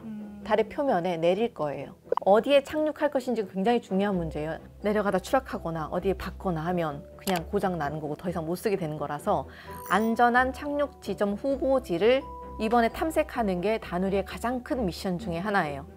1년 동안 샅샅이 달의 지형의 3D 지도를 만들어 와서 우리가 다음번에 보낼 달 착륙선을 어디에 랜딩할 것인지를 후보지를 찾아내야만 해요.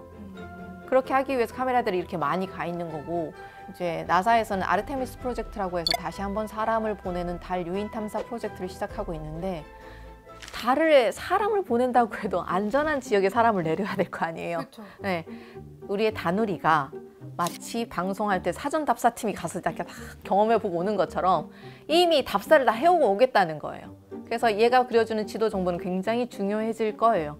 그래서 전 세계적으로 주목을 받고 있습니다. 아르테미스 제가 검색을 해보니까 그리스 신화에서 달의 여신이자 태양신인 아폴로의 쌍둥이 누이다. 이게 아폴로 프로젝트에 따온 얘기인 거죠, 아르테미스라는 게. 지금 아폴로 17호는 1972년에 하고 50년 만에 이제 다시 재개가 된 거잖아요. 이제 지난 트럼프 행정부 들어서는 문퍼스트 정책으로 이제 다시 유인달 탐사 계획이 부활을 한 거고요. 이런 이야기를 박사님 앞에서 하기는 그렇지만 이미 한번 가본 달을 왜 우린 또 가야 되는가? 왜 하필 달인가? 왜 달을 왜 가려고 하는 거지?에 대한 물음은 계속 있어 왔었던 것 같은데 박사님은 어떻게 설명을 해주시겠어요? 지금 50년 만에 달에 가는 것 때문에 사람들이 뭐라고 이야기하냐면, 그럼 예전에 안 간 거 아니야? 닐 암스트롱이 거기 사람이 걸었다고? 거짓말 아니야, 깃팔이 펄럭이는 것 같던데 이러면서. 하지만 달에 간 것은 사실이에요. 그러면 갈 수 있었는데 계속 이렇게 안 가고 있다가 왜 갑자기 달? 여러 가지 이유가 있습니다. 그러니까 냉전 시대에 달에 사람을 맨 처음에 보냈던 것은, 그때는 달에 사람을 보내는 게 돈의 문제가 아니었기 때문이고요. 반드시 내가 먼저 보내야겠다라는 양국의 자존심 싸움이 걸려있는 냉전 시대의 체제 경쟁 때문이었고, 그러니 돈이 무한대로 들어도 상관이 전혀 없었어요. 다시 이야기하지만 우주에 무언가를 보내는 일은 예전에도 너무너무 힘들었고 지금도 너무 힘든 일이에요. 돈도 너무 많이 들고 그죠? 너무 힘든 일 맞아요. 그러니 그런 힘든 일을 하려면 돈도 천문학적인 비용이 드는 게 맞아요. 사람도 많이 들고 기간도 많이 들고, 그 예전에는 그 돈 문제를 고려하지 않고 소련과 미국이 무한 경쟁이었기 때문에 가능했던 얘기고, 그러면 합리적인 의사결정이 가능해지는 시대가 되면서는 이게 가성비가 있는 일이야? 합리적인 의문이, 그러면 모든 사람들이 좀 합리적인 생각을 하는 시대로 접어들면 더 이상 그렇게 묻지마 투자는 할 수가 없어요. 그러나 지금은 묻지마 투자가 아니라는 거죠. 잘 생각을 해보면 이제 작년 올해 왜 우주인가 이런 질문을 제가 굉장히 많이 들었는데, 우리나라가 21년, 22년에 우주에 핫한 뉴스 굉장히 많거든요. 그러니까 거의 매일 우주 뉴스가 도배를 하고 있어요. 그러면 왜 지금인가? 21년, 22년 우리나라에 있었던 우주 이벤트 중에서 가장 중요한 것은, 제 개인적인 의견으로는, 이것은 저희 연구원의 입장과 다릅니다. 저의 개인적인 의견은 한미 미사일 지침 해제입니다. 한국과 미국이 맺고 있었던 군사협정인 미사일 지침이 2021년 5월에 완전히 해제되죠. 이건 무슨 뜻일까? 우주에 뭔가를 보내는 그 발사체는 맨 윗단에 인공위성을 실으면 그냥 우주로 보내는 우주 발사체지만 그 위에 미사일을 놓거나 핵을 올려놓으면 이건 전쟁이라 하자는 얘기가 되겠죠. ICBM, 대륙간 탄도미사일이 됩니다. 원리가 완전히 똑같아요. 1970년대부터 지금까지 우리가 로켓 개발에 제약을 갖고 있었습니다. 그거가 완전히 풀렸기 때문에 이제 우리는 두 발로 점프할 수 있게 된 거예요. 한 발로 점프하라고 시켰었는데 우리한테. 그래서 두 발로 점프하게 되면서 굉장히 사람들이 열의가 불타올랐습니다. 못하게 하던 걸 이제 할 수 있게 되었기 때문에. 달부터 시작을 해서 쭉쭉 더 멀리 뻗어갈 예정이에요. 우주로 뭔가를 보낼 수 있는 능력을 우리가 확보하고 있다는 것은 국방 안보의 문제예요. 왜 걸핏하면 북한이 자꾸 뭘 미사일을 펑펑 쏘고 그러는데요. 본인들이 그걸 가지고 있다는 것을 알리는 것과 동시에 다른 나라들이 보기에 그의 전화를 함부로 건드릴 수 없게 됩니다. 근데 뭐 기사들에는 뭐 그런 얘기도 많았어요. 달에 가는 이유가 너무 풍부한 자원들이 있기 때문에 뭐 히토류다, 그리고 또 헬륨-3. 네, 헬륨-3가 있다, 뭐 이런 얘기가 있는데, 첫 번째, 제가 생각했을 때 제일 중요한 건 국방 우주고 두 번째는 우주 산업이에요. 먹거리. 그러니까 소행성은 그 자체로 하나의 커다란 광산입니다. 다양한 희소 자원들이 다른 행성들의 풍부한 자원들이 많고 대표적으로 헬륨-3는 지구에 없어요. 헬륨-3나 헬륨-4 같은 경우에는 핵융합의 원료입니다. 그러니까 전 세계적으로 핵융합을 상용으로 할 수 있는 기술이 없기 때문에 만약에 핵융합을 쓸 수 있다 그러면 원자력 에너지와는 차원이 다른 에너지 효율을 보여줄 텐데 미래 에너지원으로 생각하고 있어요. 그게 가능하려면 헬륨-3가 있어야만 하는데 그 헬륨-3가 달에는 널려 있어요. 이렇게. 그러니까 미래 에너지 자원이라고 생각하는 거죠. 한편의 축은 국방 안보지만 다른 한편의 축은 그거 에너지 전쟁이에요. 달이든 소행성이든 거기 차지해서 그거 다 먼저 그거를 에너지화하는 사람이 다 가져가게 될 거예요.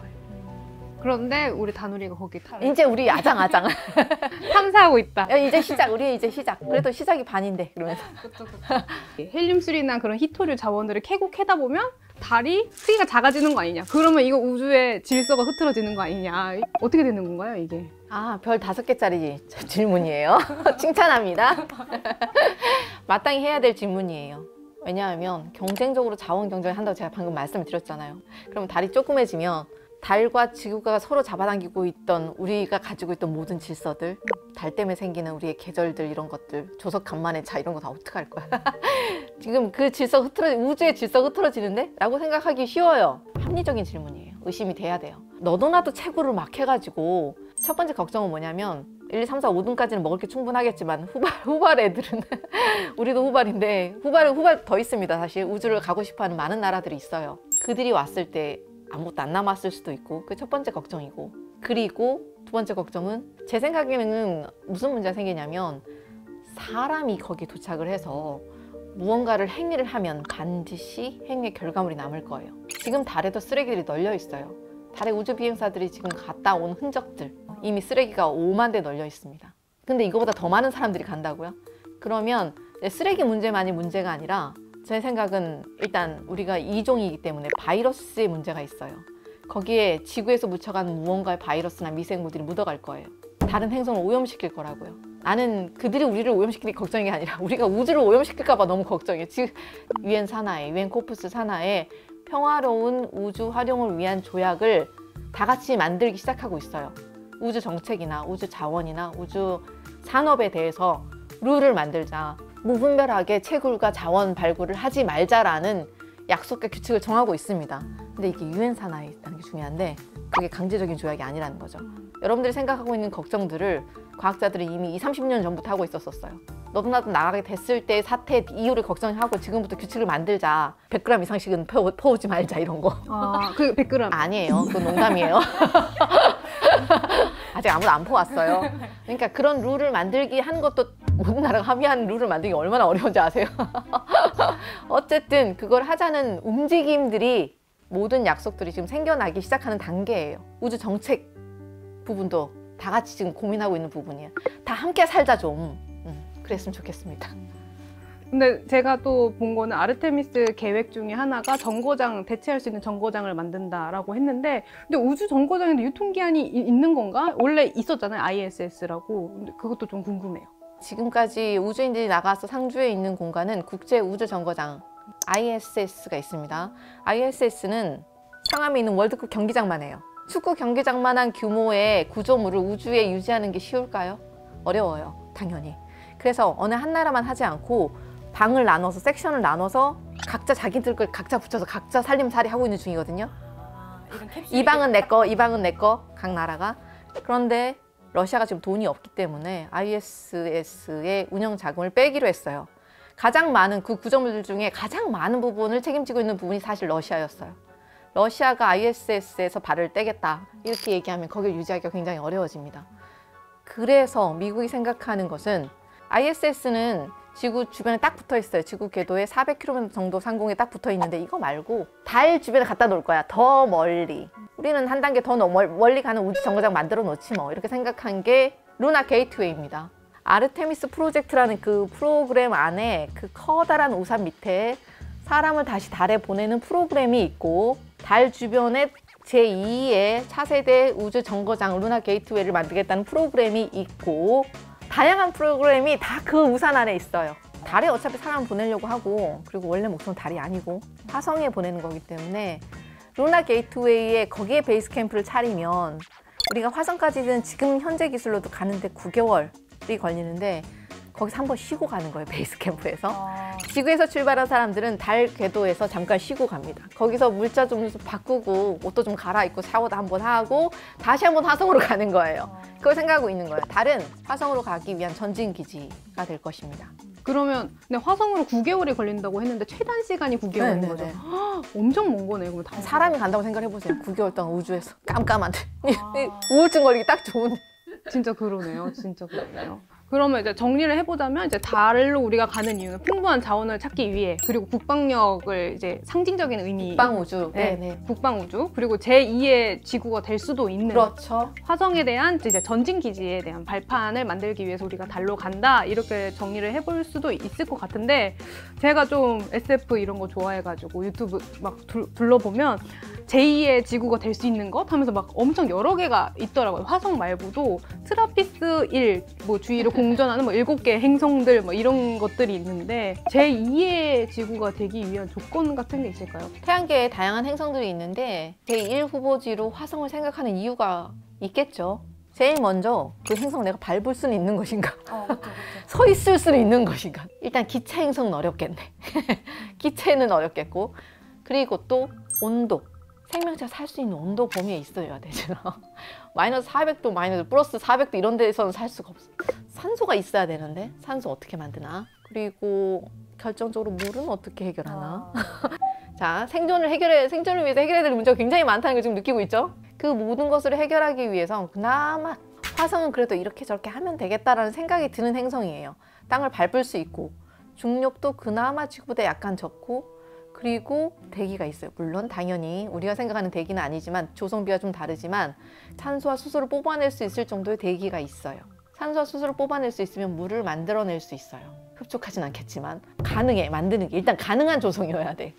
그리고 매우 중요한 조건이 하나 있는데 화성은 자기장이 과거에는 지구와 똑같은 수준으로 있었어요. 근데 현재는 자기장이 점점점 약해져서 지금 매우 얇은 껍데기밖에 남지 않았어요. 지구는 강력한 자기장이 있습니다. 그게 없었으면 어떠한 생명체도 살아남을 수 없어요.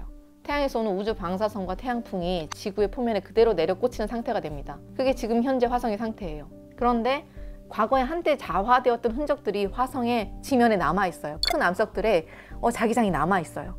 그 아래 어딘가에 동굴을 만들고 살면 되겠다. 깨달음이. 그게 자기장이 되는 거예요? 자기장이 약간 남아있는 지역 밑에 동굴을 파면서 살면 되겠다. 일단 여러 가지 가능성 생각해 볼 수 있어요. 방사선을 막아야 되니까 굉장히 두꺼운 나무로 된 시설물을 만든다. 또는 지하로 파 내려가서 동굴을 만든다. 어떤 면이 더 가성비가 좋을지는 계산을 더 우리가 노력이 적게 들어야 되잖아요. 거기까지 모든 물자를 다 들고 가야 되는데 지금. 그러네요. 네.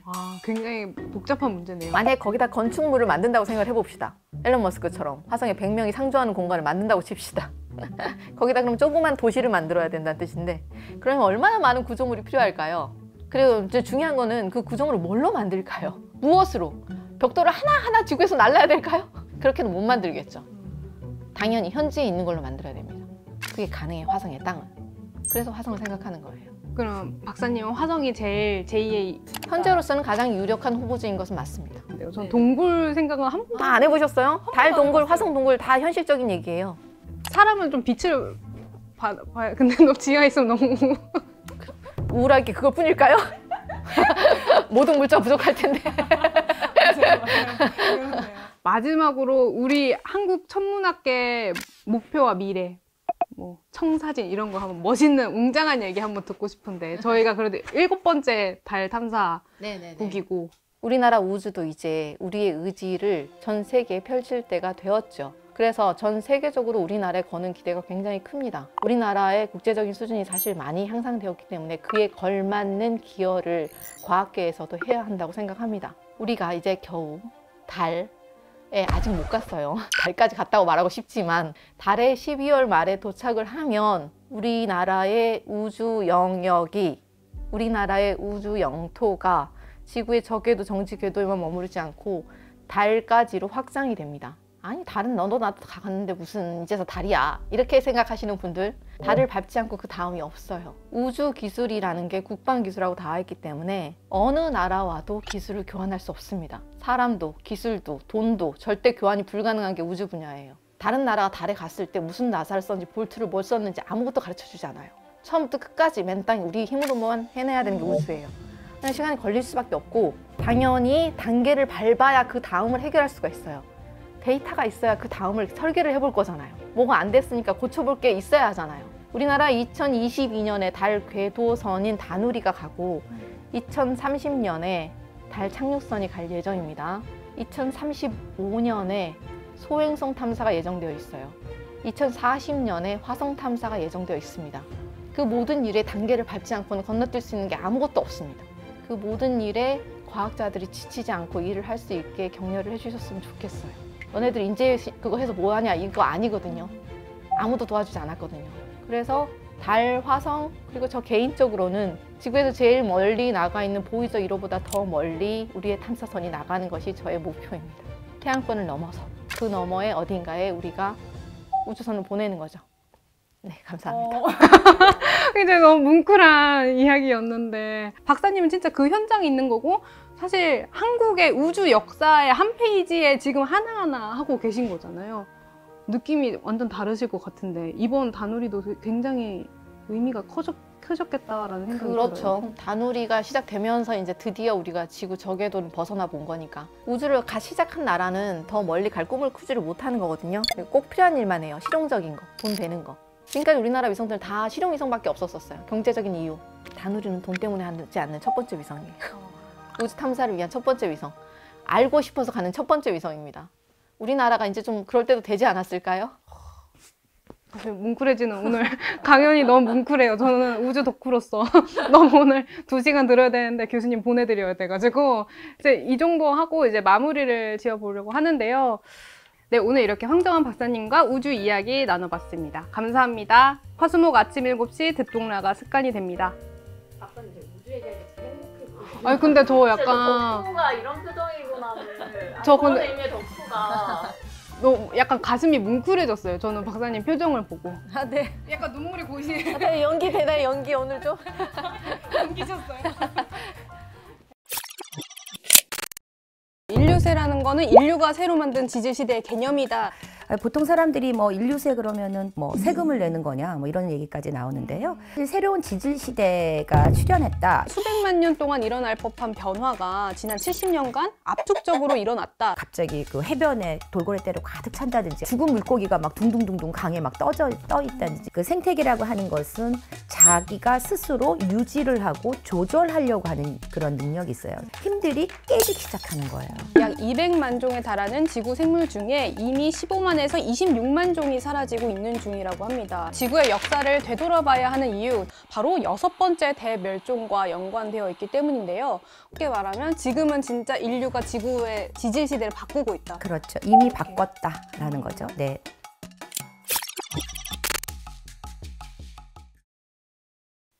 안녕하세요. 듣동라 사이언스 최윤수입니다. 혹시 한 달에 치킨을 얼마나 드세요? 운동 후에 내가 먹는 닭가슴살은 몇 개인지 세보신 적 있으신가요? 현 인류가 닭을 너무 많이 먹고 있기 때문에 과학자들은 이 지구가 닭의 행성이 될 수도 있다라고 이야기를 해요. 이게 무슨 얘기인가 하면요. 오랜 시간이 지나고 나서 어느 날 외계인이 지구를 탐사하러 왔을 때 지구에 닭뼈 화석만 남아있을 거다, 이런 뜻이거든요. 우리가 공룡 화석을 보고 공룡이 살고 있었구나 이렇게 생각을 했던 것처럼요, 외계인들은 지구라는 행성에서는 닭이 주요 생명체였구나 이렇게 생각할 정도라는 건데요. 근데 이 이야기의 시작은 인류세로 거슬러 올라가 봐야 합니다. 지구가 닭의 행성이 될 수 있다는 이야기가 인류세에서 시작되거든요. 그래서 오늘은 건국대 사회환경공학부 허정림 교수님 모시고 인류가 새로 만든 지질시대, 인류세의 모든 것 이야기 나눠보겠습니다. 교수님 안녕하세요. 네, 안녕하세요. 인류세 좀 아는 10대 저자 허정림입니다. 인류세라는 부분이 이렇게 좀 새로운 화두로 떠오른 것 같습니다. 보통 사람들이 뭐 인류세 그러면은 뭐 세금을 내는 거냐 뭐 이런 얘기까지 나오는데요. 오늘 여러분들하고 인류세에 관해서 재미있게 이야기 나눴으면 좋겠습니다. 제가 아까 방금 이야기를 해드렸듯이 인류세라는 거는 인류가 새로 만든 지질시대의 개념이다라고 했는데, 이게 또 방금 말씀하신 것처럼 세금이냐, 이게 와닿지 않는 듣동러 분들도 계실 것 같아요. 좀 더 자세히 설명을 해보자면 어떻게 볼 수 있을까요?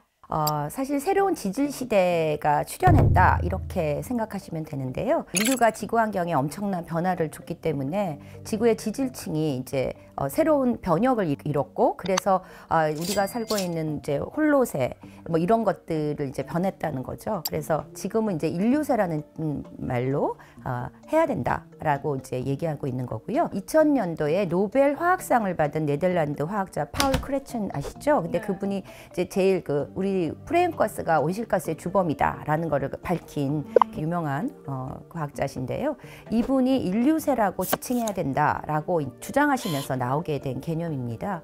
그래서 이런 신조어인데요. 인류세라고 하는 것이 결국은 인간의 활동에 의해서 지질층이 변화됐다라고 이해하시면 될 것 같습니다. 그러면 지금 2022년이니까 한 20년 정도 된 용어인 거네요. 그렇죠. 그때부터 주장하고 있고요. 뭐 찬반 논란이 있긴 하지만 그래도 인류세라고 명명해야 된다라는 그런 지지 세력이 굉장히 많이 지금 나오고 있는 그런 추세입니다. 지금은 어느 정도 좀 합의가 된 상태인 거죠? 합의를 이끌어내고 있는 거고요. 한 8대2 정도로 지금 합의가 됐다라고 알고 있고요. 그래서 지금 이제 인류세로 지칭하자라고 이제 공식화된 건 아니지만 대부분의 과학자들이 이건 정말 인류세로 이제는 명명해야 되는 시점이 왔다라고 인정하고 있는 그런 거라고 이해하시면 될 것 같아요. 쉽게 말하면 지금은 진짜 인류가 지구의 지질 시대를 바꾸고 있다. 그렇죠. 이미 바꿨다라는 거죠. 네. 근데 방금 이야기해 주신 것처럼 지구도 나무의 나이테처럼 땅을 살펴보면 그 역사를 알 수 있어서 화석에 따라서 시대를 나누는 거잖아요. 인류세도 그런 시대라는 건데 우리가 제일 잘 아는 게 주라기 뭐 이런 게 있을 것 같아요. 근데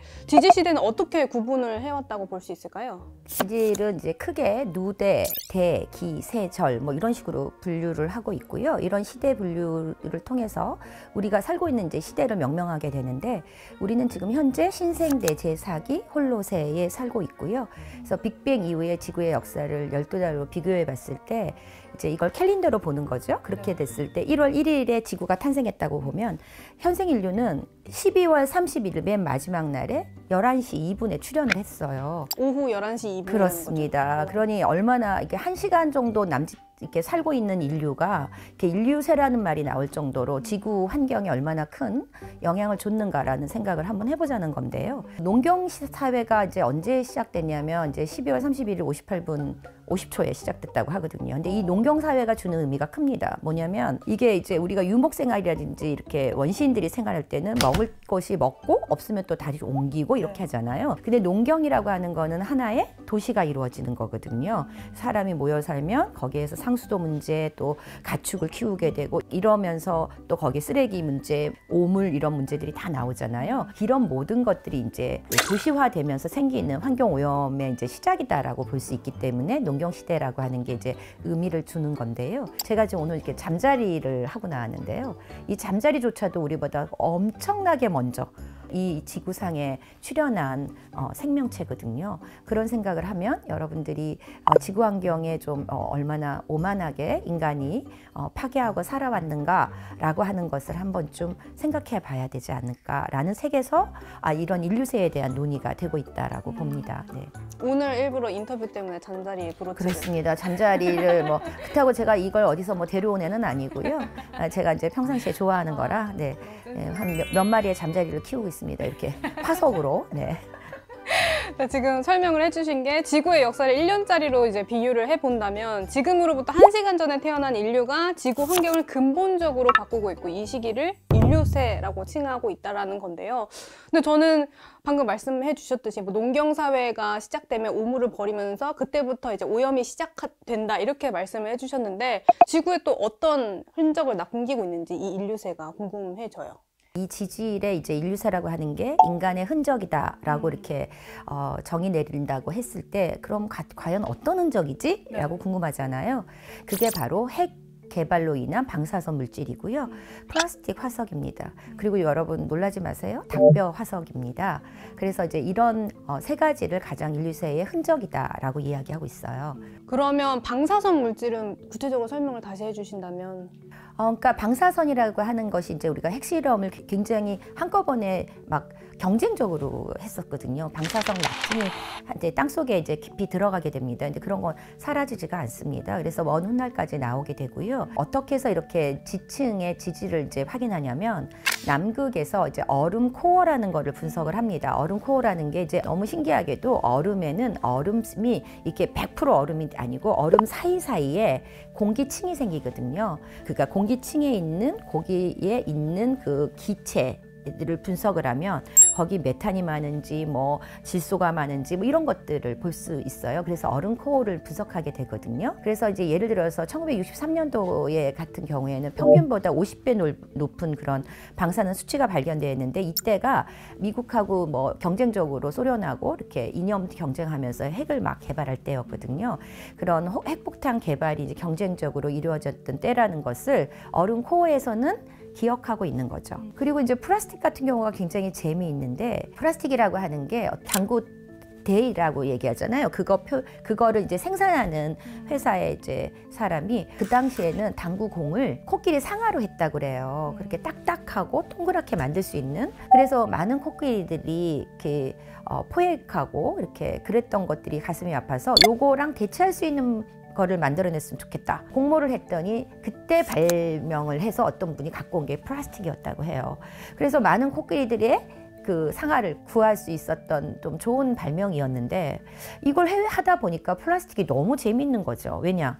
플라스틱은 어때요? 색깔이 알록달록하게 만들기가 너무 유용한 그런 제품이고 프탈레이트 가소제를 넣으면 막 늘어나기가 좋습니다. 그러니까 마음대로 만들 수가 있어요.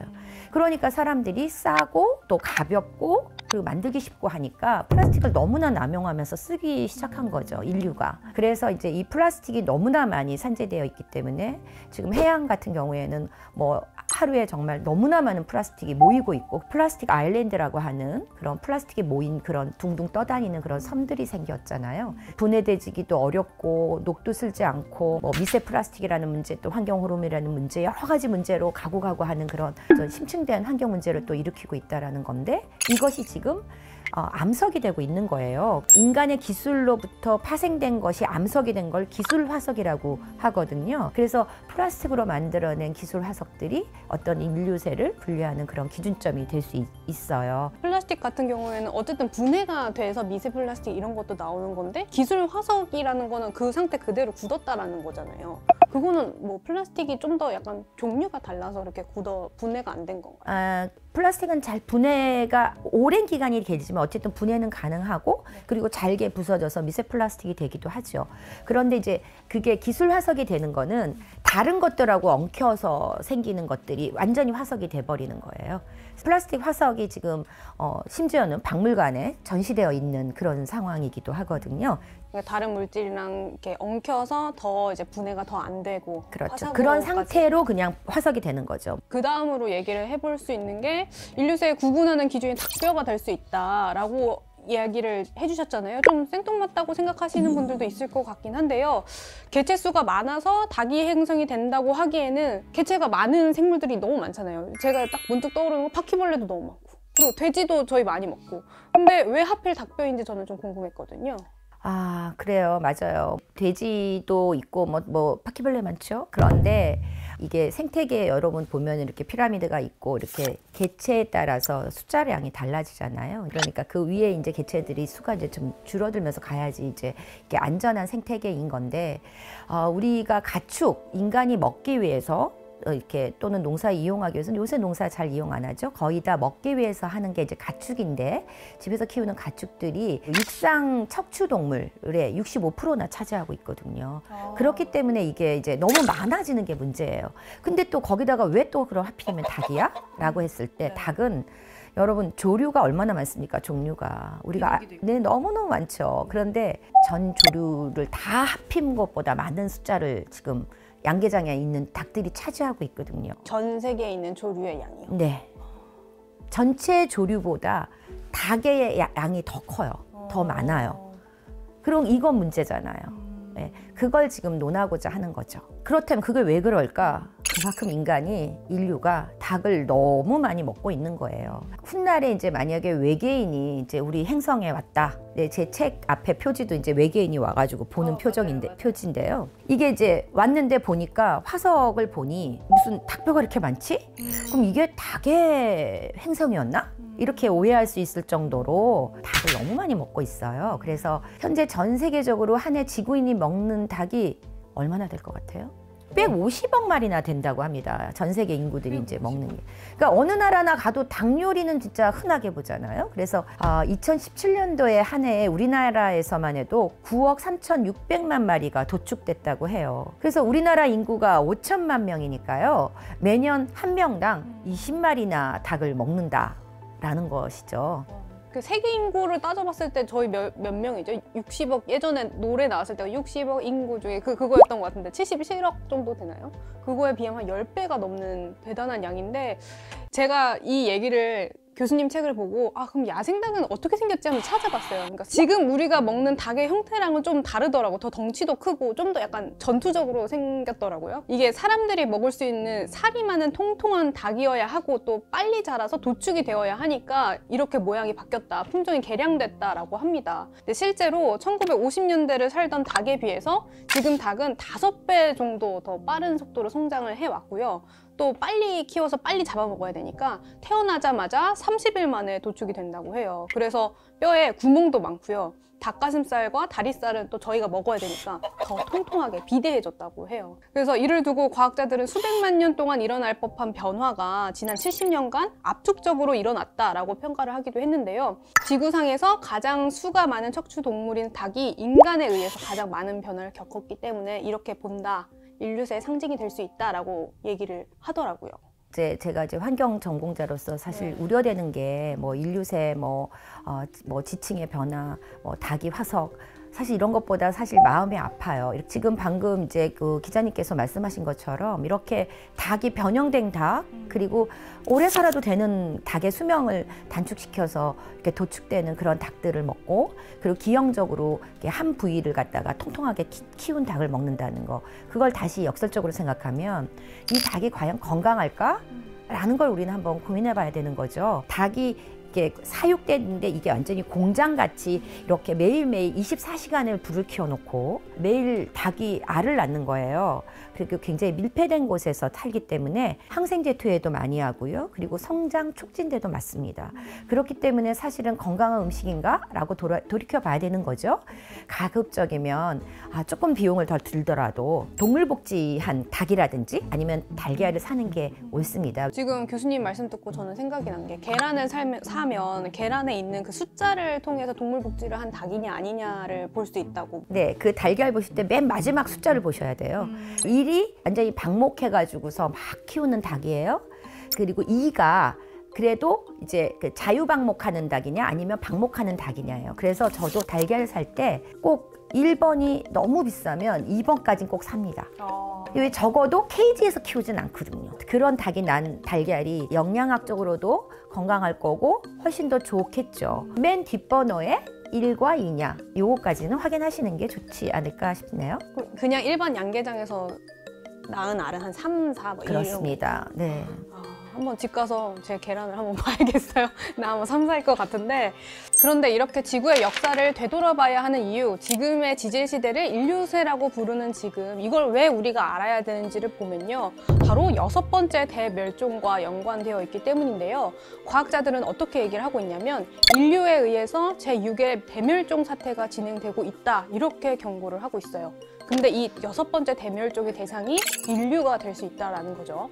근데 이들이 6번째 대멸종이 오고 있다라고 근거로 들고 있는 게 바로 생물종의 다양성이 줄어들고 있다는 점이었는데요. 그동안 5번의 멸종들을 살펴보면 갑작스러운 기후변화, 소행성 충돌, 화산재 등의 영향으로 해양 생물종이나 공룡 등이 멸종했다라고 추정되고 있는 상황이거든요. 연구를 찾아보니까요, 약 200만 종에 달하는 지구 생물 중에 이미 15만에서 26만 종이 사라지고 있는 중이라고 합니다. 이런 추세는 이미 7.5%에서 13% 정도의 멸종이 진행 중인 것이다 라는 계산이 나온다고 하네요. 근데 포유류랑 무척주 동물까지 포함하니까 생물종에 대한 다양성이 확 줄어들었다고 이렇게 연구 결과에 나와 있더라고요.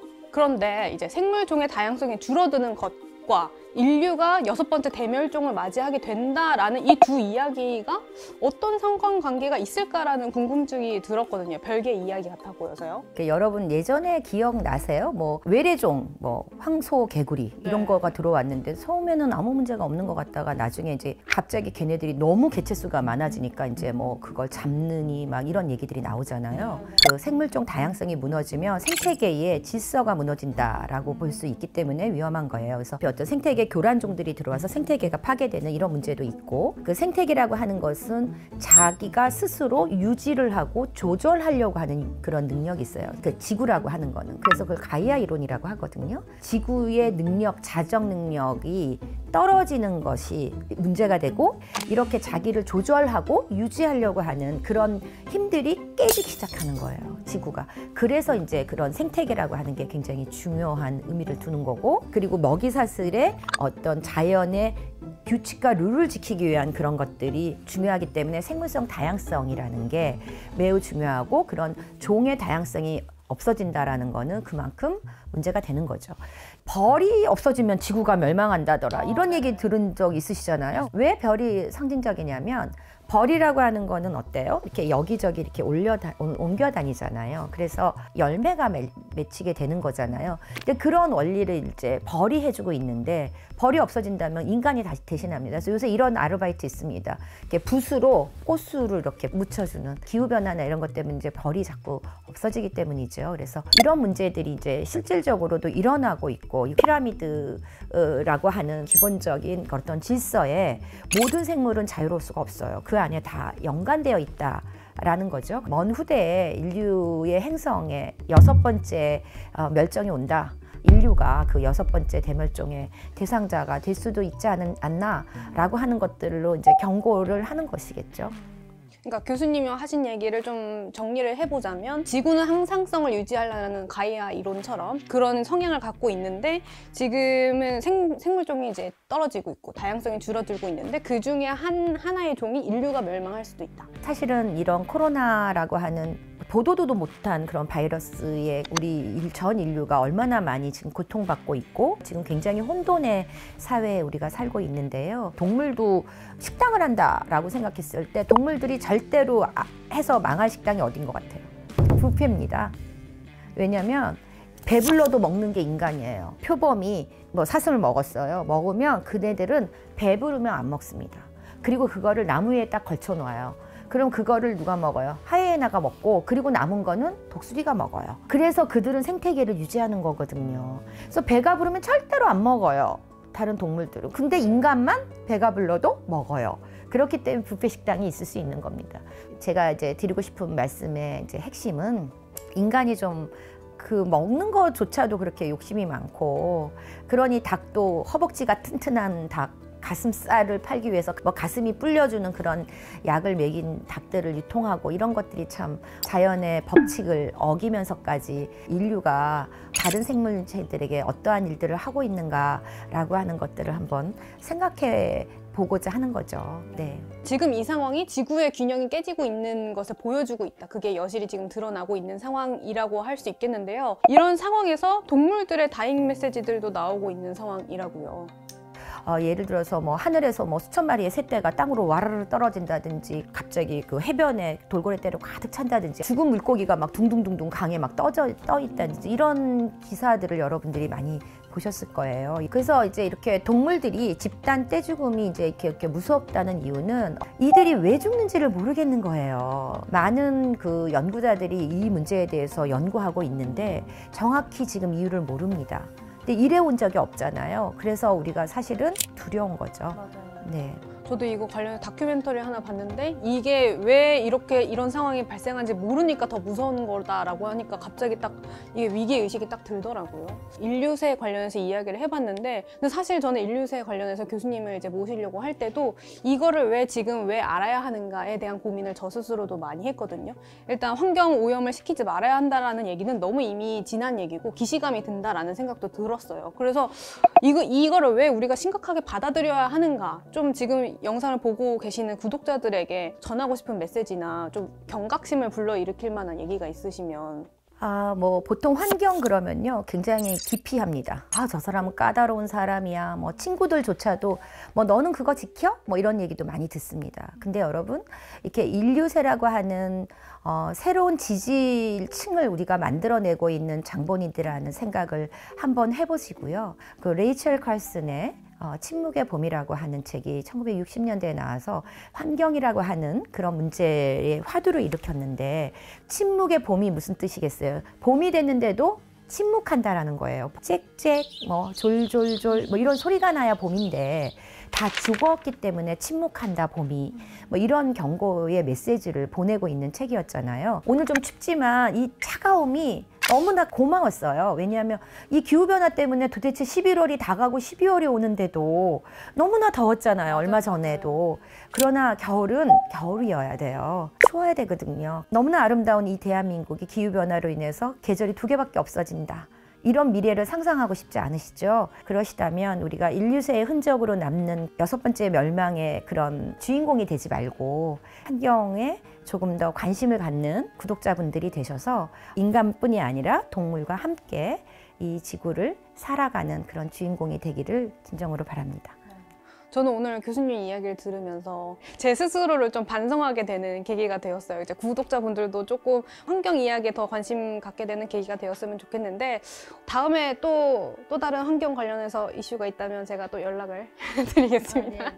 좋습니다. 저는 뭐 언제든지 환경 이야기는 무궁무진합니다. 너무너무 제가 수다장이고 할 얘기가 너무 많습니다. 여러분들이 누리고 있는 이 평범한 일상이 얼마나 소중한 것인가를 한 번쯤 새겨봤으면 좋겠습니다. 오늘 이렇게 허정님 교수님과 함께 인류세 관련해서 이야기 나눠봤습니다. 네, 듣동러 여러분 감사합니다. 감사합니다.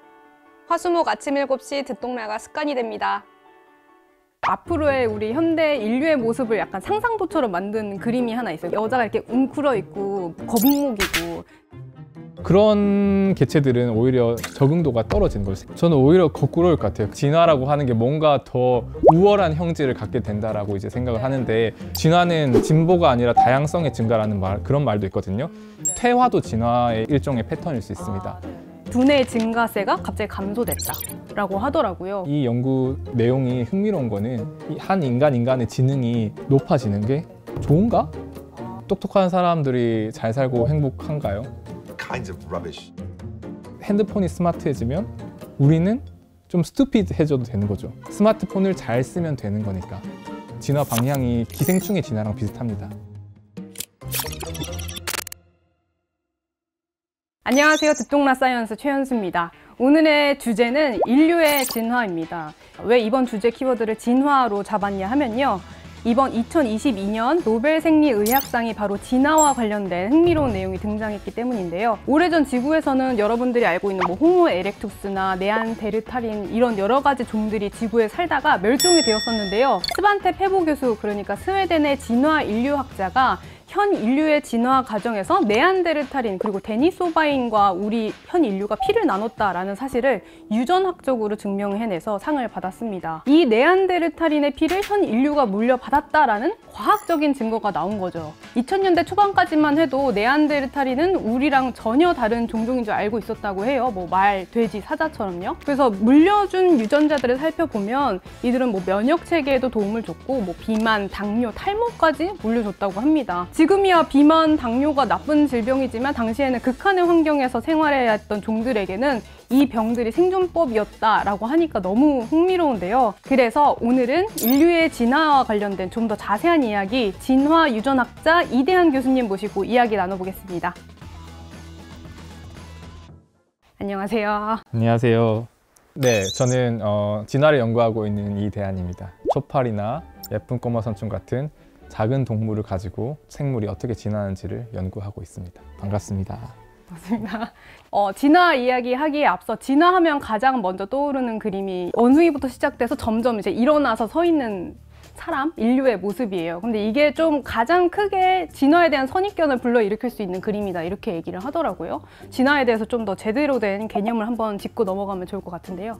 어린 친구들에게 친근한 또 다른 예시를 들면 포켓몬을 들 수 있을 것 같습니다. 피추가 진화해서 피카츄가 되고 피카츄가 진화해서 라이츄가 된다고 하는데 근데 그때 진화라고 하는 거는 뭔가 더 강해지고 뭔가 힘이 더 세지고 더 커지고 표정도 더 이렇게 사나워지고 진화라고 하는 게 뭔가 더 우월한 형질을 갖게 된다라고 이제 생각을 하는데 사실 진화는 꼭 그렇게 뭔가 더 나은 혹은 더 강한 것으로 되는 방향이 아니라 생물이 시간이 지남에 따라서 변화하는 이제 사실은 사건을 다 통칭해서 진화라고 할 수도 있고요. 퇴화도 진화의 일종의 패턴일 수 있습니다. 네, 그래서 이제 우리가 진화라고 했을 때 원숭이가 사람이 되고 이런 걸 생각하는데 사실 진화는 개체 수준에서 일어나는 포켓몬처럼 개체가 변하는 것이 아니라 집단 수준에서 이제 시간에 걸쳐서 이제 변화하는 사건이 이제 진화라고 할 수 있고 그 진화는 굳이 특정한 방향성으로 나아갈 수도 있지만 아니면 다양한 패턴으로 이제 나타날 수도 있습니다. 그럼 그 그림에서의 오류는 원숭이가 곧 사람이 됐다 이렇게 오해를 불러일으킬 수 있다라는 거죠? 그러니까 진화가 뭔가 원숭이가 열등한 존재고 인간이 더 우월한 존재인데 그런 열등한 존재에서 우월한 존재로 나아가는 방향으로 진화가 이루어졌다. 진화라고 하는 것은 그런 과정이다 라고 이제 얘기를 하는 게 이제 오해라는 거죠. 근데 제일 좀 진화에 대한 개념을 설명할 때 말을 하는 게 생명의 나무? 그 그림인데 그것도 한번 설명해 주시면 좋을 것 같아요. 네, 그래서 이제 생명의 나무라고 하는 것은 피카츄가 뭐 라이츄가 되거나 하는 것은 이렇게 직선이잖아요. 하나의 선상으로 원숭이가 사람이 되어가는 이런 그림도 하나의 선상인데 진화는 진보가 아니라 다양성의 증가라는 그런 말도 있거든요. 이제 그 나무라고 하는 거는 하나로 쭉 뻗는 게 아니라 자라면서 계속 점점 가지가 처지잖아요. 사실은 다윈이 이제 종의 기원이라고 하는 이제 책에서 얘기하려고 했던 것이 우리 지금 존재하는 모든 생물은 나무 가지들이다. 그래서 나뭇가지가 갈라져 나오듯이 생물 종이 이제 갈라지면서 새로운 종이 출현하고 그런 과정이 계속해서 되풀이되면서 무성한 나무가 됐고 지금 지구에서 살아가고 있는 모든 종은 그 한 나무를 이루고 있는 수많은 가지의 끝들이다. 그럼 인류의 가지 중에 하나인 저희만 살아남았다 이렇게 보면 되는 거예요? 네, 그게 아마 오늘 이제 본격적으로 이야기할 내용인데 인간이라고 하는 종이 가지가 한 가지밖에 없었냐? 그것이 아니거든요. 사실은 인류라고 하는 것도 어떻게 보면 작은 나무로 이제 구성할 수 있는데 수많은 가지들이 있었는데 지금은 딱 한 가지만 살아남은 우리가 세상에 살고 있는 것이죠. 교수님을 모시고 이야기를 해보려고 했던 게 스반테 페보 박사의 발견 때문이었잖아요. 좀 간단히 이야기를 해보자면 우리 인류의 DNA에 네안데르탈인의 유전자가 들어있다. 근데 네안데르탈인을 찾아보니까 언어 능력도 있었고 지능도 있었고 손재주가 뭐 뛰어났다. 그래서 환자를 돌보기도 했었고 노인을 공경하는 문화도 있었다. 뭐 시신을 매장하는 문화까지 있었다라고 하더라고요. 지금의 인류랑 별로 그렇게 크게 다르지 않았다라고 저는 생각을 했는데 키도 보니까 1.65m 정도 되는 큰 머리에 큰 코를 가진 종이다. 사진 보니까 또 그렇게 막 낯선 얼굴은 아니었어요. 본 듯한 얼굴이었는데 근데 이번 페보 박사 발견에 대해서 좀 구체적으로 설명을 해주시면 좋을 것 같아요. 사실 지난 200만 년의 역사를 되돌아봤을 때 우리가 살고 있는 이 시대는 좀 꽤 특별한 시대입니다. 왜냐하면 지구에 인류가 한 종만 살고 있거든요. 피부색도 다르고 뭐 생김새가 다르더라도 모두 다 생물학적으로는 호모사피엔스라고는 한 종에 이제 속하고요. 서로 생김새가 다르더라도 또 결혼을 하고 가정을 꾸리고 아이들이 나옵니다. 그게 이제 같은 종이라고 하는 이제 결정적인 증거라고 할 수 있는데요. 지난 200만 년의 역사를 돌아봤을 때 인류가 한 종만 존재했던 시기는 굉장히 짧습니다. 거의 최근 3만 년 만이라고 해도 될 것 같아요. 동물원에 가서 예를 들어서 유인원관 가면 다양한 종의 원숭이들 있잖아요. 그런 것처럼 지구에도 인간이 한 종이 살았던 게 아니라 인류가 여러 종이 살았던 것이지요. 그렇게 존재했던 종 중에 네안데르탈린 같은 그런 지금 말씀하신 그런 종도 있었는데 이러한 종들이 어떠한 서로 관계가 있었는지, 그러니까 얘네들이 같이 섞여 살기도 했는지, 두 종이 유전자를 섞는 그런 일들도 일어났는지 이런 것들에 대해서 궁금증은 있었지만 이미 멸종해버렸기 때문에 알 수 있는 방법이 없다고 생각했습니다. 그런데 없다고 생각했던 일, 불가능하다고 생각했던 일을 가능하게 만든 게 바로 이 팔보 박사님의 이제 업적인데요. 우리가 지금 현재 살고 있는 생물종의 DNA는 쉽게 채집할 수 있습니다. 제가 기자님 머리카락 떼서 샘플링을 하면 이제 분석을 할 수 있는데, 그럼 네안데르탈린은 지금 존재하지 않잖아요. 죽고 멸종한 종의 DNA 정보는 우리가 알 수 없다고 생각할 수 있는데, 사체 속에 남아있는 극미량의 DNA를 꺼내서 우리가 멸종한 종의 유전 정보도 알아낼 수 있고, 그것을 통해서 현재 존재하는 이 생물종과의 관계를 파악할 수 있다는 것을 보여주면서 고유전체학이라고 하는 새로운 분야를 창시한 이 공로로 올해 스반트 페보 박사님께 노벨상이 이제 수여되게 된 것입니다. 정리를 해보자면 원래는 그런 고인류를 연구하기 위해서는 뼈를 기준으로 남아있는 그런 자료들을 기준으로 좀 재구성을 해봤다면, 이제 페보 박사의 경우에는 그 뼈 안에 들어있는 DNA를 분석을 해서 이게 어떻게 우리 인류랑 연관성이 있었는지 유전학적으로 이제 밝혀내서 수상을 했다. 이 뼈 속에 들어있는 DNA 속에 들어있는 엄청나게 방대한 유전 정보, 실제로 텍스트입니다. 이 텍스트를 우리가 분석할 수 있게 되면서 아주 자세한 인류 진화의 역사를 알 수 있게 된 것이 이 스반트 페보 박사님과 고유전체학의 핵심적인 공로라고 할 수 있을 것 같습니다. 이 페보 박사님께서 이렇게 고인류학의 세계를 열기 전에 이미 고인류학자들이 아주 많은 연구를 해둔 상태였습니다. 그런데 그 뼈만으로는 이제 해결이 되지 않는 여러 가지 문제들이 있었습니다. 그 문제들 중에서 사람들에게 많은 이제 호기심을 불러일으켰던 문제 중 하나가 이 호모사피엔스와 우리의 선조들과 우리의 이제 가까운 친척종인 네안데르탈린의 관계였어요. 이제 호모사피엔스는 아프리카에서 유래한 종인데 7만 년 전쯤에 나왔는데 이제 유라시아로 나온 거죠, 아프리카에서. 그때 네안데르탈린이 이미 유라시아에 살고 있었거든요. 그랬으면 이 두 종의 이제 활동 영역이 수만 년 동안 겹쳐요. 겹칠 텐데 이 둘 사이에 어떤 일이 있었을까? 뭐 사랑과 전쟁에 대한 여러 가지 이제 사람들이 상상을 했던 거죠. 그 네안데르탈린이 멸종을 했으니까 뭐 호모사피엔스가 뭐 전쟁을 일으켜서 그랬나? 네, 이런... 그렇죠. 그런 것들에서 이제 여러 가지 흥미로운 상상들을 했지만 사실은 가설의 영역에 있었던 거였는데, 전쟁에 대해서는 아직까지 이게 뭐가 어떻게 확실한 증거들이 있는지는 잘 모르겠는데, 사랑에 대한 확실한 증거를 페보 박사님이 보여주신 거예요. 유전자를 섞었다는 것이죠. 그래서 우리의 이제 호모사피엔스 현생 인류, 우리의 DNA를 뜯어서 보면 이 네안데르탈린의 DNA가 조금씩 들어있다는 겁니다. 특히 우리가 추정하기에는 아프리카에서 나와서 유라시아 대륙에서 만났을 때 이 두 종이 사실은 교배를 했다. 말하자면 하이브리드, 혼종을 이루었다. 혼종을 이루어서 네. 지금의 우리가 됐다. 이렇게 정리할 수 있겠네요. 네. 이 스반트 페보 박사님의 연구가 또 새로운 인류종을 발견했어요. 근데 그 새로운 인류종이 고유전체학이 없었다면 발견 못했을 종이에요. 왜냐하면 새끼 손가락에 있는 아주 작은 뼈 조각에서 DNA를 뽑아서 봤더니 그 전에 발견했던 이 다른 화석 인류종이나 우리 현생 인류와는 매칭이 안 되는 거예요. 근데 그 뼈 조각만 가지고는 이거를 새로운 종이라고 클레임 선언을 하지 못했을 텐데, DNA 정보는 너무나도 확실하고 풍부하기 때문에 이걸 가지고 우리가 새로운 화석 인류 멸종한 종을 찾았다라고 이제 주장을 해도 사람들이 믿을 수가 있는 것이죠. 근데 이제 평균적으로 1~2%의 네안데르탈린의 DNA를 현 인류가 가졌다. 뭐 이렇게 얘기를 하던데, 이 DNA가 우리한테 어떤 영향을 미치는지가 저는 궁금했거든요. 정말 너무 좋은 질문입니다.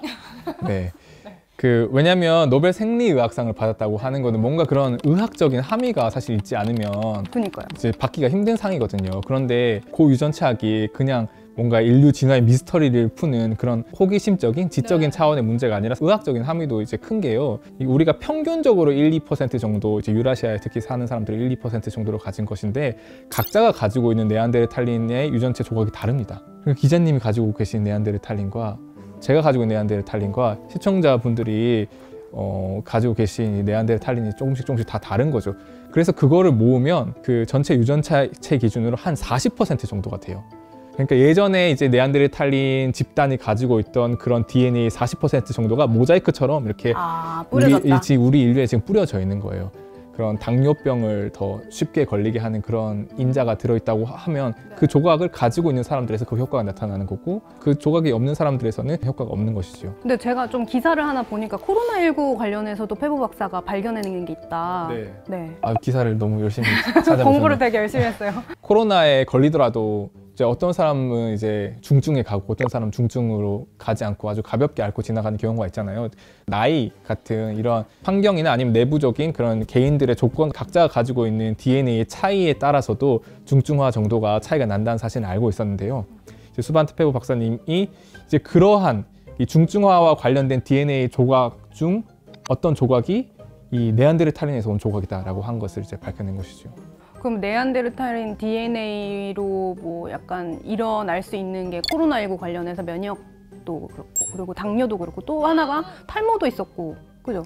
이제 처음에는 이게 어디서 왔는지 어디서 유래했는지를 몰랐는데 이 변이들 중에서 누가 네안데르탈린에서 왔는지를 추적할 수 있게 된 거예요.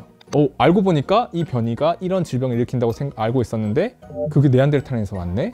이런 식으로 이제 그래서 제가 좀 진화에 대해서 공부를 해보니까 미토콘드리아 2부라는 개념도 있더라고요. 네. 저는 이걸 되게 재밌게 봤는데 사람의 DNA를 거꾸로 거슬러 올라가서 연구를 해보니까 모든 인류의 공통된 하나의 여성 DNA가 나왔다. 이를 두고 마당과 2부에서 나와서 미토콘드리아 2부다. 라는 건데 좀 더 자세하게 설명을 해주신다면. 네, 사실은 그 미토콘드리아 2부라고 하는 이 연구 결과를 발표한 연구실이 페보 박사님께서 박사후 연구, 뭐 포스닥이라고 하는 그 연구를 했던 이제 버클리에 있는 윌슨 교수님의 연구실이었습니다. 근데 DNA라고 하면 쉽게 말하면 뭐라고 할 수 있을까요? DNA는 생물을 만드는 레시피라고 저는 보시면 될 것 같습니다. 근데 레시피 자체가 음식은 아니잖아요. 레시피를 실현을 해야지 음식이 나오는 것이죠. 그 생물이 서로 다른 이제 모습, 특히 서로 다른 종의 모습을 띠고 서로 다른 행동을 하는 것은 레시피가 다르기 때문이에요. 그래서 레시피가 변하면 서로 다른 종으로 나아갈 수가 있는 것이고요. 미토콘드리아 같은 경우에는 이제 모계로만 유전이 된다고 알고 있어요. 그러니까 우리가 가지고 있는 다 미토콘드리아는 사실은 다 엄마에게서 온 거고, 그럼 그 엄마의 미토콘드리아는 또 엄마의 엄마에서 온 것이고, 할머니한테 온 거고. 그렇게 쭉 올라가다 보면 제일 위에서 한 가지로 이제 만나게 된다는 거죠. 데모님이 거기 존재한다는 거죠. 예를 들어서 현생 인류가 한 명의 데모님이 아니라 여러 명의 데모님에게서 형성이 되었다면 올라가다 보면 만나지 않아요. 그렇겠네요. 그래서 이브가 한 명이 아니라 여러 명이에요. 모두가 다 그 한 그 데모님에서 이제 유래한 자손들이기 때문에 올라가다 보면 이제 그 미토콘드리아 이브를 만나게 되는 것이죠.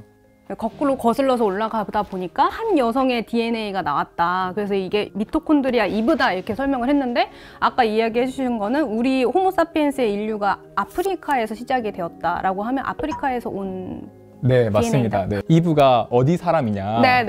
그 이브의 거주지가 이제 아프리카였다라고 하는 것을 알게 된 것입니다. 그게 왜 그렇냐면요.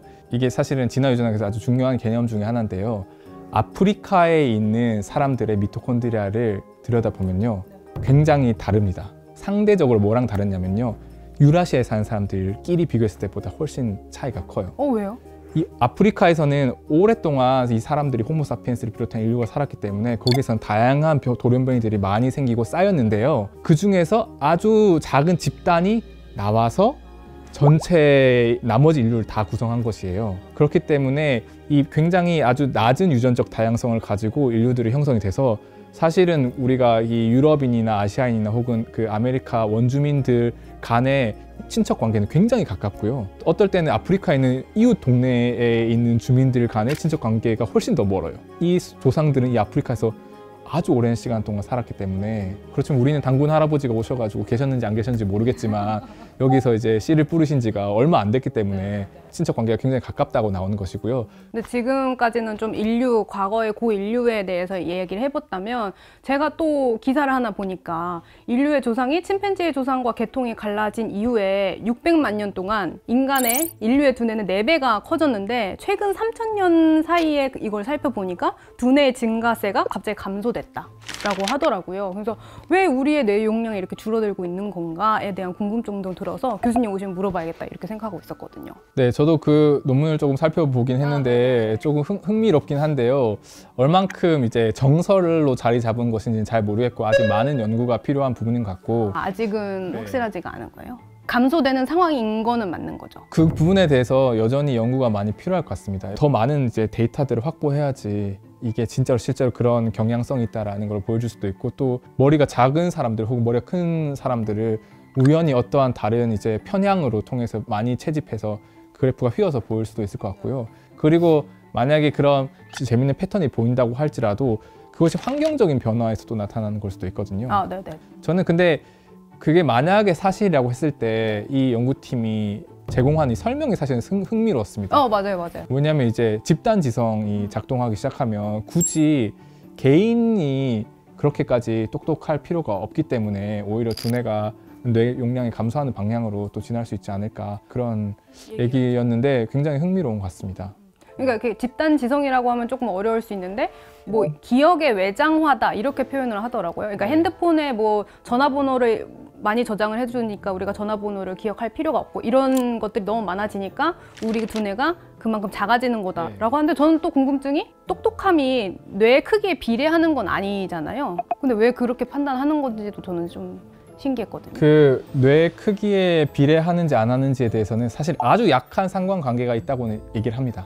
있긴 하다. 네, 있다고 하는 결과들이 있는데 그것도 사실은 굉장히 조금 약한 상관관계고 실험 자체나 혹은 분석 자체에 문제가 있을 수도 있기 때문에 강하게 주장은 할 수 없을 것 같은데요. 근데 전반적으로 봤을 때는 인간이 이런 높은 수준의 고등한 이런 인지 기능을 할 수 있는 거는 커진 이 뇌가 기여를 했다고는 당연히 인정을 해야 될 것 같습니다. 이 연구 내용이 흥미로운 거는 과연 지능이, 그러니까 개체의 한 인간의 지능이 높아지는 게 혹은 뇌 용량이 커지는 게 좋은가? 라고 하는 그 사실 질문을 던지게 하는 것 같아요. 머리가 크면 머리 무겁거든요. 사실은 우리 목이 되게 고생 많이 하고 있죠. 에너지도 엄청 많이 사용하기 때문에요. 우리가 이 에너지를 아껴서 다른 데 생존에 유리한 데 쓸 수 있으면 사실은 더 좋은 거죠. 그리고 인간의 그 뇌용량이 진화한 그 시간이 사실은 진화적인 스케일로 보자면 굉장히 짧은 시간 동안 급속하게 증가를 했습니다. 그 말인즉슨 다른 생물종의 계통에서도 이러한 뇌용량의 증가나 혹은 이러한 인지 기능의 폭발적인 증가가 짧은 시간 내에 이루어질 수 있었던 거예요. 예를 들면 엄청나게 똑똑한 공룡, 머리가 몸에 비해서 엄청나게 커다란 공룡 같은 것들도 출현하는 게 불가능하지 않은데 생물학적으로 과연 그게 좋을까?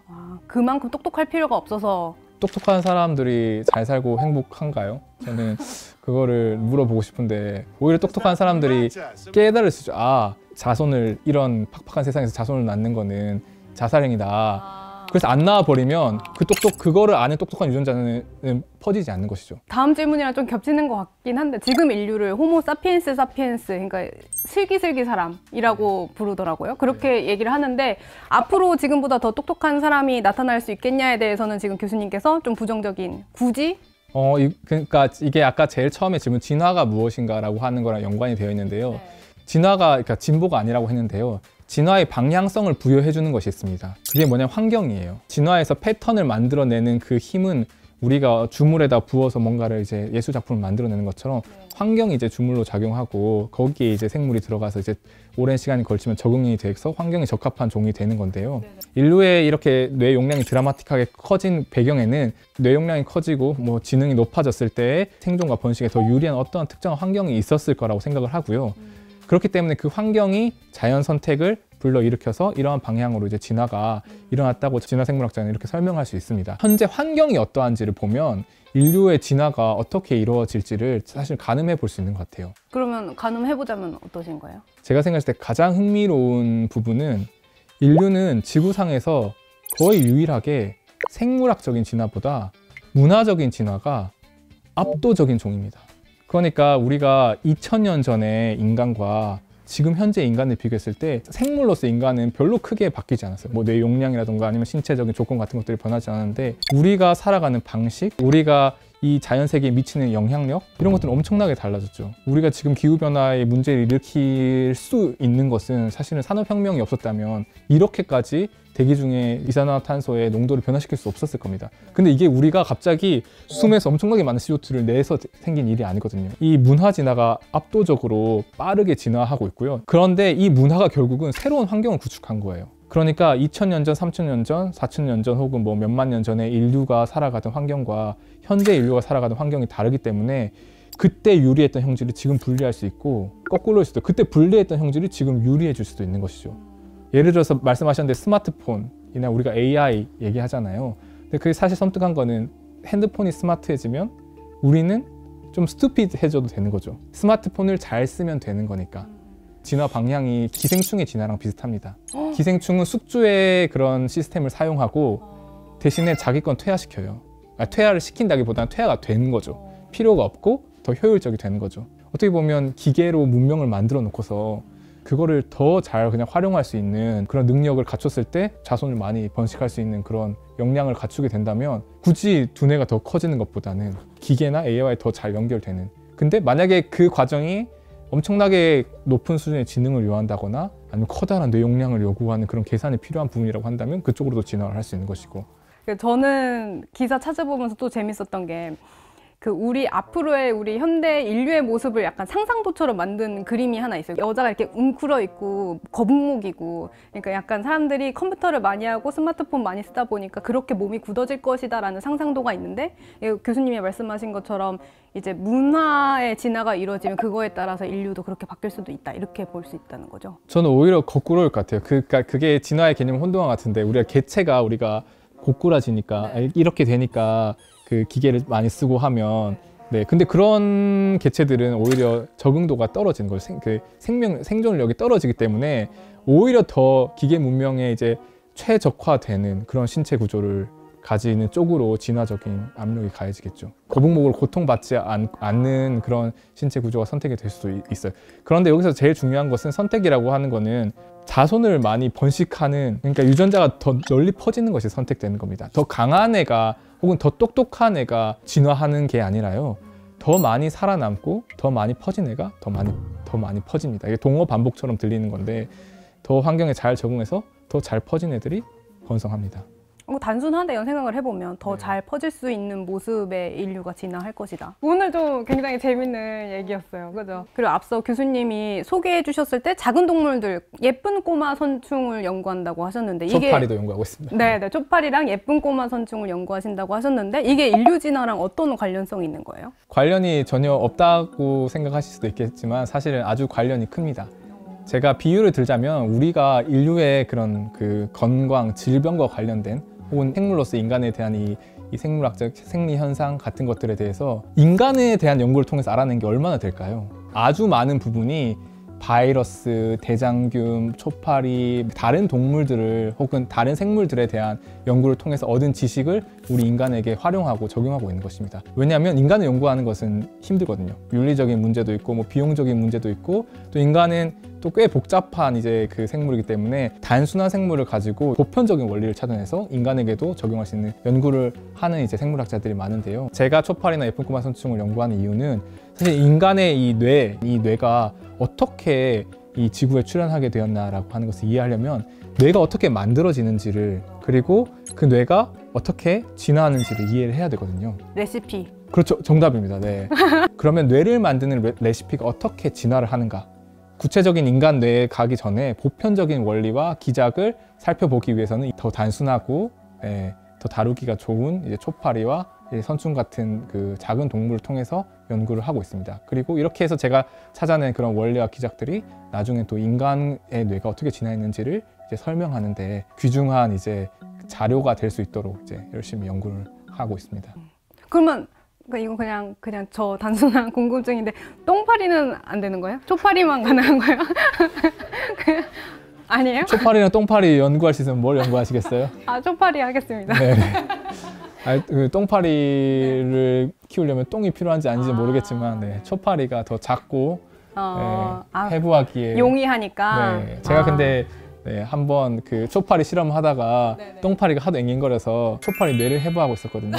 그래서 똥파리 뇌를 이제 해부해서 비교해 본 적도 있었습니다. 그 달라요? 초파리랑? 비슷하게 생겼는데 조금 더 큽니다. 근데 사실 생각을 해보면 생리의학상 관련해서 교수님도 이번에 엄청 강연도 많이 다니시고 하잖아요. 이번 이야기를 통해서. 근데 이렇게 좀 관심을 많이 받았던 이게 흥미로운 주제가 없었던 것 같다는 저는 생각도 들긴 하거든요. 진화로 그 노벨상을 받는 제가 알기로는 거의 없었던 걸로 알고 있는데요. 네, 직접적으로 이 인류 진화를 가지고 노벨상을 받았다고 하는 게 저도 사실은 직접 인류 진화를 연구한 사람이 아니지만 그래도 진화생물학은 생물학에서도 가장 역사가 깊은 분야 중 하나인데 외국에 나가면 이제 제가 있던 그 대학들을 포함해서 아예 진화 생물학과가 따로 있는 경우들도 있거든요. 한국에서는 그런 실용 뭔가 이렇게 돈 되고 뭔가 질병을 치료하고 의학적인 효과가 있고 이런 것들을 강조하는 이제 풍토가 있기 때문에 한국에서는 진화생물학자들이 많지 않고 한국에서 진화생물학을 사실 연구하기가 쉽지가 않습니다. 그래서 저한테는 더 뜻깊은 것 같고 이렇게 많이 진화의 흥미로운 진화 이야기를 많이 해서 또 특히 잘하는 청소년 분들과 이제 과학자 꿈나무 초파리 분들께서 네, 초파리 아니어도 되니까 다른 진화도 많으니까 피카츄 진화 연구해도 되니까 네, 진화에 관심을 많이 가져주시길 바라는 마음으로 오늘 출연하게 되었습니다. 네, 감사합니다. 네, 오늘 진화와 관련된 이야기 이대한 교수님과 함께 나눠봤습니다. 저희 이제 마무리할 건데 제가 듣동라 여러분 하면 안녕히 계세요 하고 손 같이 흔들고 마무리하는 걸로 할게요. 한 손, 두 손. 두 손으로 할까요? 네, 그럼 듣동라 여러분 안녕히 계세요. 화수목 아침 7시 듣동라가 습관이 됩니다. 근데 이게 네안데르탈인의 DNA가 섞였다는 건 2010년에 이미 나온 건데 왜 2022년에 받게 됐을까? 이 생각도 들었고. 원래 노벨상 시간이 걸려요. 그래서 그런 거구나. 원래 보통 뭐 20-30년도 걸려요. 왜냐하면 이미 받을 사람들 줄 서 있어요. 그랬구나. 예를 들면 그 화이자 그거 지금 mRNA 백신 개발한 사람들도 언젠가는 받을 텐데 주기 너무 빠른 거예요. 그러니까 대기표를 번호표를 다 뽑고 기다리고 있는 겁니다. 그래서 그 받을 만한 분들은 이제 이때 되면 잠을 못 주무시는 거죠. 자기한테 전화 올까 봐 설레발 치면서.